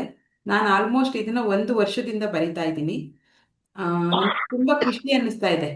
ಈ ತರ ನೀವು ಟ್ರಾನ್ಸ್ಪರೆಂಟ್ ಅಲ್ಲಿ ಕಲರ್ಫುಲ್ ಹಾಕಿ ಮರ್ದಾಗ ನಿಮ್ಮ ಅವತ್ತಿನ ಒಂದು ಒಳ್ಳೆ ಕ್ಷಣ, ಅಥವಾ ನಿಮ್ಗೆ ಒಳ್ಳೆ ಕ್ಷಣ ಆಗಿರ್ಬೋದು, ಅಥವಾ ಯಾವುದೋ ಒಂದು ಕೆಟ್ಟದಿಂದ ಪಾಠ ಕಲ್ತಿದ್ದಕ್ಕೆ, ಇಂಥ ಪಾಠ ಕಲಿಯಕ್ಕೆ ಅವಕಾಶ ಮಾಡಿಕೊಟ್ಟಿದ್ದಕ್ಕೆ thank you universe. Thank you ಅನ್ನೋದು ಪ್ರತಿಯೊಂದು ಚೀಟಿನಲ್ಲೂ ಇರಬೇಕು. ಥ್ಯಾಂಕ್ ಯು ಯೂನಿವರ್ಸ್, ಇವತ್ತು ನಾನು ಒಂದು ಒಳ್ಳೆ ಜಾಗಕ್ಕೆ ಹೋಗಿ ಬಂದೆ. ಥ್ಯಾಂಕ್ ಯು ಯೂನಿವರ್ಸ್, ನಾನೇನೋ ಒಂದು ಕೆಲಸ ಸ್ಟಾರ್ಟ್ ಮಾಡಿದ್ದೀನಿ, ಅದಕ್ಕೆ ಅವಕಾಶ ಮಾಡಿಕೊಟ್ಟಿದ್ದಕ್ಕೆ. ಯಾಕೆ ನಿಮ್ಮ ಮನಸ್ಸಿಗೆ ಆ ಮೂಮೆಂಟಿಗೆ ಏನ್ ಅನ್ಸುತ್ತೆ, ರಾತ್ರಿ ಆದ್ರೂ ಒಂದು ಬರ್ದು ಹಾಕಿ ಮಲ್ಕೊಳ್ಳಿ, ಇಲ್ಲ ಬೆಳಿಗ್ಗೆ ಎದ್ದ ತಕ್ಷಣ ಬೇಕಾದ್ರೂ ಒಂದನ್ನ ಬರ್ದು ಹಾಕಿ, ಈ ತರ ಬಾಕ್ಸ್, ಈ ತರ ಡಬ್ಬ ಗಾಜಿಂದು ಈ ತರ ಮಾಡ್ಕೊಳ್ಳಿ. ನಿಮ್ಗೆ ಮಾಡ್ಬೇಕು ಅಂತ ಅನ್ಸಿದ್ರೆ ಮಾಡ್ಕೊಳ್ಳಿ. ಇದು ನಾನ್ ಮಾಡ್ತಾ ಇದ್ದೀನಿ, ತುಂಬಾ ಒಳ್ಳೆ ರಿಸಲ್ಟ್ ನನಗೆ ಕೊಟ್ಟಿದೆ ಇದು. ಓಕೆನಾ? ಆಪ್ಷನ್ ನಿಮ್ಗೆ ಇಷ್ಟ ಇದ್ರೆ ಮಾಡಿ, ಇಲ್ಲ ಅಂದ್ರೆ ಬಿಡಿ. ಬಟ್ ರಿಸಲ್ಟ್ ಅಂತೂ ಚೆನ್ನಾಗಿದೆ, ನಾನ್ ಮಾಡ್ತಾ ಇದ್ದೀನಿ. ಸೊ ಈಗ ಮಯೂರ್ಮ, ಈಗ ಹೊಸಬ್ರಿಗೆ ಇವತ್ತು ನಿನ್ನೆ ಬಂದಿರೋರಿಗೆ ಗೊತ್ತಿಲ್ಲ, ಮಯೂರ್ಮ ಅಂತಂದ್ರೆ ನಮ್ಮ ಕಡೆಯಿಂದ ಇಡೀ ಮನುಕುಲ, ಜೀವರಾಶಿ, ಮರ ಗಿಡ, ದನ ಕರುಗಳು ಎಲ್ಲದಕ್ಕೂ ನಮ್ಮ ಕಡೆಯಿಂದ ಹಾರ್ಟ್ಫುಲ್ಲಿ ಅಂದ್ರೆ ಪ್ಯೂರ್ ಹಾರ್ಟಿಂದ ನಾವು ಪ್ರೀತಿಯನ್ನ ತೋರಿಸೋದು ಅಂತ. ಇದಕ್ಕೆ ಈಗ ತರ ನೋಡಿ, ಈ ತರ ಹಾರ್ಟ್ ಸಿಂಬಲ್ ಮಾಡಬೇಕು. ದೊಡ್ಡದಾಗಿ ಕಾಣಿಸ್ತಿದೆ, ಎಷ್ಟು ದೊಡ್ಡದಾಗುತ್ತೋ ಅಷ್ಟು ದೊಡ್ಡ ಹಾರ್ಟ್ ಮಾಡಿ, ಹೀಗೆ ಮಾಡಿ ಇನ್ಫಿನಿಟಿ ಅಂದ್ರೆ ಅಂತ್ಯವಿಲ್ಲದ ಪ್ರೀತಿ ಅಂತ. ಇದು ಈ ತರ ಅಂತ್ಯವಿಲ್ಲದ ಪ್ರೀತಿ ಮಾಡಿ, ಮತ್ತೆ ನಿಮ್ಮ ಮನಸ್ಸಿಂದ ಎಲ್ಲರಿಗೂ ವಿಶಸ್ ಹೇಳಿ, ಒಳ್ಳೇದಾಗ್ಲಿ ಅಂತ. ಹಿಂಗೆ ಫುಲ್ಲು ಯೂನಿವರ್ಸ್ ಗಾಳಿನಲ್ಲಿ ಬಿಟ್ಬಿಡಿ, ವಾಯುತತ್ವದಲ್ಲಿ ಅದನ್ನ ಬಿಟ್ಬಿಡ್ಬೇಕು. ಇದನ್ನ 3 ಸರಿ ಮಾಡಿ ನಮ್ಮ ಸೆಷನ್ ಅನ್ನ ಎಂಡ್ ಮಾಡ್ತೀವಿ ಯಾವಾಗ್ಲೂ. ಸೊ ಹಾಗಾಗಿ ನಿನ್ನೆ ನನಗೆ ನೆನ್ಪೊಟ್ಟೋಯ್ತು, ನಿನ್ನೆ ಏನೋ ಮಾತಾಡ್ಬೇಕಾದ್ರೆ ಹಂಗೆ ಮರ್ತ್ಬಿಟ್ಟೆ ನಾನು, ಟೈಮ್ ಆಗೋಯ್ತು ಅಂತ. ಸೊ ಇವಾಗ ಮಾಡೋಣ ಮಯೂರ್ಮ. ಎಲ್ಲರಿಗೂ ನನ್ನ ಕಡೆಯಿಂದ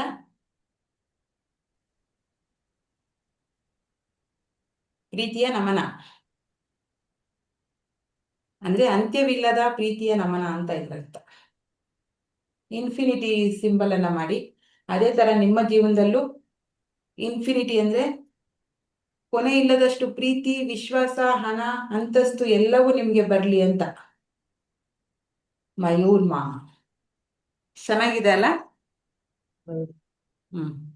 ಓಕೆ. ಮಕ್ಕಳು ಮಾಡ್ತಾರೆ ಈಗ. ಆ ಮಕ್ಕಳಿಗೂ ಹೇಳ್ಕೊಟ್ಟಿದ್ದೇನೆ. ಹೌದಾ?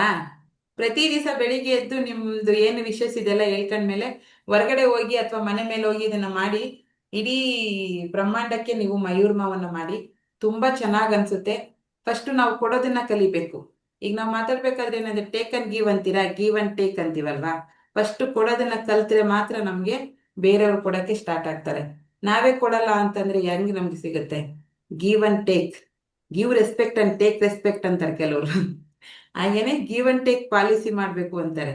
ಟೇಕ್ ಅಂಡ್ ಗಿವ್ ಅಂತ ಯಾರು ಹೇಳೋದಿಲ್ಲ. ಫಸ್ಟ್ ಕೊಡಿ, ಆಮೇಲೆ ತಗೊಳ್ಳಿ. ರೂಲ್ಸ್ ಇರೋದೇ ಹಂಗೆ. ಫಸ್ಟ್ ಕೊಡೋದ್ ಕಲ್ತ್ಕೋಬೇಕು. ಅಲ್ಲಿವರೆಗೂ ನಿಮ್ಗೆ ತಗೊಳಕ್ ಆಗದೇ ಇಲ್ಲ. ಯಾವ್ದನ್ನು ತಗೊಳಕ್ ಆಗಲ್ಲ.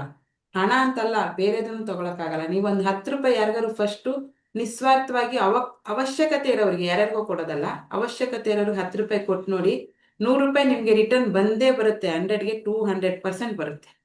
ಇದು ನನ್ನ ಅನುಭವ. ನಾನು ಕೊಟ್ರೆ ಖಾಲಿ ಆಗ್ಬಿಡುತ್ತೆ ಅಂತೇಳಿ ಮಾಡ್ತಾ ಇದ್ದೆ. ಯಾವಾಗ ನನಗೆ ಅದು ಸೀಕ್ರೆಟ್ ಗೊತ್ತಾಯ್ತು, 10 ರೂಪಾಯಿ ಅಲ್ಲ 1 ರೂಪಾಯಿ ಆದ್ರೂ ಕೊಡ್ಬೇಕು ನಾನು ಅಂತ ಅನ್ನಿಸ್ತು, ಕೊಡಕ್ ಸ್ಟಾರ್ಟ್ ಮಾಡಿದ್ಮೇಲೆ ಬರಕ್ ಸ್ಟಾರ್ಟ್ ಆಗಿದೆ. ಸೊ ಹಾಗಾಗಿ ಕೊಡೋದನ್ನ ಕಲ್ತ್ಕೊಳ್ಳಿ. ಬರೋದು ತಂತಾನೆ ಬರುತ್ತೆ, ಯಾರ ಕಡೆಯಿಂದನಾದ್ರೂ ಬರುತ್ತೆ. ಅದು ಯಾರ ಕಡೆಯಿಂದ ಬರುತ್ತೆ, ಹೇಗ್ ಬರುತ್ತೆ, ಯಾಕೆ ಬರುತ್ತೆ ಅನ್ನೋ ಚಿಂತೆ ನಮಗ್ ಬೇಡ. ಬರುತ್ತೆ, ನೀವು ಕೊಡಕ್ ಸ್ಟಾರ್ಟ್ ಮಾಡಿ. ಪ್ರೀತಿ ಕೊಡಿ, ನಿಮ್ಗೆ 10 ಪಟ್ಟು ಪ್ರೀತಿ ಬರುತ್ತೆ. ಗೌರವ ಕೊಡಿ, 10 ಪಟ್ಟು ಗೌರವ ಬರುತ್ತೆ. ಅವಶ್ಯಕತೆ ಇರೋರಿಗೆ ಊಟ ಕೊಡಿ. ನಿಮ್ಮ ಜೀವನದಲ್ಲಿ ಯಾವತ್ತು ಹಸುವೆಯಿಂದ ನೀವು ಕೊರಗೋ ಸ್ಥಿತಿನೇ ಬರಲ್ಲ. ನೀವು ಒಬ್ರಿಗೆ ಊಟ ಕೊಟ್ಟು ನೋಡಿ, ನಿಮ್ಗೆ ಪ್ರತಿದಿನ ಊಟದ ವ್ಯವಸ್ಥೆ ನಿಮ್ಗೆ ಹೆಂಗಾದ್ರೂ ಆಗುತ್ತೆ. ಸೊ ಹಾಗಾಗಿ ಗಿವ್ ಅಂಡ್ ಟೇಕ್ ಪಾಲಿಸಿನ ನಿಮ್ಮ ಲೈಫಲ್ಲೂ ಅಳವಡಿಸ್ಕೊಳ್ಳಿ. ಥ್ಯಾಂಕ್ ಯು ಸೋ ಮಚ್ ನಿಮ್ಮ ಅಮೂಲ್ಯವಾದ ಸಮಯವನ್ನ ಕೊಟ್ಟಿದ್ದಕ್ಕೆ. ಇವತ್ತಿನ ನಿಮ್ಮ ದಿನ ಸಂತೋಷಕರವಾಗಿರಲಿ, ಶುಭಕರವಾಗಿರಲಿ, ಹಾಗೆ ಒಳ್ಳೇದಾಗಲಿ. ಬಾಯ್ ಇನ್ನು ಬಾಯ್. ಕ್ಲಾಸ್ ಚೆನ್ನಾಗಿತ್ತು. ಹೌದಾ? ಅಲ್ಲ. ಏನೋ ಹೋಗ್ತಾ ಇದ್ದೀರಾ ಆಗ್ಲೇ? ಹಾ ಅಲ್ಲ, ಮೇಡಮ್, ಮಯೂರ ಆಗ್ಲೇ ವರ್ಮ ಹೊರಟೆ, ಅಂದ್ರೆ ನನ್ನ ಡ್ಯೂಟಿ ಸ್ಟಾರ್ಟ್. ಅಲ್ಲ, Okay, okay. ಮಯೂರ ವರ್ಮ ಅಂತ ಹೇಳಿದ್ರಲ್ಲ, ಯಾವ್ದದು? ಮಯೂರ್ಮ ಇದೇನ? ಮಯೂರ್ಮ ಅಂತ. ಮಯೂರ್ಮ ಅಂತ ಈ ಟೆಕ್ನಿಕ್? ಹಾ, ಮಯೂರ್ಮ ಅಂದ್ರೆ ನೀವು ಈ ತರ ಹಾರ್ಟ್ ಶೇಪ್ ಅಂದ್ರೆ ನಮ್ಮ ಹೃದಯದಿಂದ ಹಿಂಗೆ 8 ಸಿಂಬಲ್ ನ ಮಾಡ್ಬೇಕು. ಈ ತರ ಹಂಗಲ್ಲ ಸರ್, ಹಿಂಗ್ ಬಂದು 8 ಬರಿಬೇಕು ನಿಮ್ ಕೈಯಲ್ಲಿ. ಹಾ, ಹಾ, ಸರಿ. 8 ಅಂದ್ರೆ ಅದು ಇನ್ಫಿನಿಟಿ ಅಂತಾರೆ. ಇನ್ಫಿನಿಟಿ ಅಂದ್ರೆ ಅಂತ್ಯವಿಲ್ಲದು, ಅಂದ್ರೆ ಅದಕ್ಕೆ ಕೊನೆನೇ ಇಲ್ಲ. ಅಷ್ಟು ಪ್ರೀತಿ, ವಿಶ್ವಾಸ, ಗೌರವ ನಮ್ಗೆ ಸಿಗ್ಲಿ, ನಾವು ಕೂಡ ಕೊಡ್ತಾ ಇದೀವಿ ಪ್ರಪಂಚಕ್ಕೆ ಅಂತ ಅರ್ಥ. ಹಾರ್ಟ್ ಶೇಪ್ ಅಲ್ಲಿ ಮಾಡಿ, ಚೆನ್ನಾಗಿದೆ. ಈ ತರ 8 ಮಾಡಿ. 8ನ್ನ ಮಾಡಿ ಹೀಗೆ ಬಿಡೋದು, ಅಂದ್ರೆ ಯೂನಿವರ್ಸ್ಗೆ ಬಿಡೋದು. ನಾವು ನಮ್ಮ ಕಡೆಯಿಂದ ಪ್ರೀತಿಯ ನಮನ ಎಲ್ರಿಗೂ ಅಂತ. ಚೆನ್ನಾಗಿದೆ. ಓಕೆ, ಎಲ್ಲರಿಗೂ ಮಂತ್ರಾಲಯ ಧನ್ಯವಾದ. ಅಲ್ಲ, ಮಂತ್ರಾಲಯ ಹೋಗ್ಬೇಕು ಅಂತ ಇದ್ದೆ, ಹಾ, ತಾವು ತೋರ್ಸಿದ್ರಿ. ಧನ್ಯವಾದಗಳು. ಧನ್ಯವಾದ. ನಾ ಈಗ ಹೋಗ್ ಬರ್ತೀನಿ. ನೆಕ್ಸ್ಟ್ ವೀಕ್ ಸದ್ಯಲ್ಲ ನೆಕ್ಸ್ಟ್ ವೀಕಲ್ಲೇ ಸದ್ಯಲ್ಲ ಹೋಗುವಂತ ಹೋಗ್ಬೇಕಂತ ಭಾಗ್ಯ ಸಿಗುತ್ತೆ. ಸದ್ಯಲ್ಲ ಹೋಗ್ಬೇಕಂತಿದ್ದೀನಿ. ಹೌದಾ? ಮನ್ಸಲ್ಲಿ ಬಂದು ಒಳ್ಳೇದು. ನೋಡಿ, ಇವತ್ತು ಹಾಗೆ ನೀವ್ ಇಲ್ಲೇ ಕೂತಿದ್ರು ನಾವು ಕರ್ಕೊಂಡೋಗ್ ಬಿಟ್ಟಿದೀನಿ, ನೀವೇ ಬರ್ಬೇಕು. ಓಕೆ, ಅಲ್ಲೇ ಸುತ್ತಾಡ್ತಾ ಇದ್ದೀನಿ. ಹಾ okay sir, okay, thank you. ಎಲ್ಲರಿಗೂ ಧನ್ಯವಾದ. Good morning. Thank you. All the best. Take care. ಧನ್ಯವಾದಗಳು. Good morning. ಧನ್ಯವಾದಗಳು ಮೇಡಮ್. ಧನ್ಯವಾದಗಳು. Take care. ಹುಷಾರಾಗಿರಿ. Bye bye. ಎಲ್ಲರಿಗೂ ಗುಡ್ ಮಾರ್ನಿಂಗ್. ಎಲ್ಲರಿಗೂ ಗುಡ್ ಮಾರ್ನಿಂಗ್. ತಥಾಸ್ತು ಹಾಕಿ. ನಿಮ್ಮ ಇವತ್ತಿನ ಎಲ್ಲ ಕೆಲಸಗಳು ನಿಮ್ಮ ಕಡೆಯಿಂದ ನನಗೆ ತಥಾಸ್ತು, ನನ್ನ ಕಡೆಯಿಂದ ನಿಮಗೆ ತಥಾಸ್ತು. ಒಳ್ಳೇದಾಗ್ಲಿ. Thank you. Thank you. Thank you. Thank you madam, thank you so much. Thank you sir, thank you so much. ಒಳ್ಳೇದಾಗ್ಲಿ. Have a nice day. So we will end the ಸರಿನಮ್ಮ, ಸೆಷನ್. ವಸ್ತು ಸೆಷನ್ ಎಂಡ್ ಮಾಡೋಣ. Bye. Take care ಎಲ್ಲರೂ. Okay. ಹ್ಮ್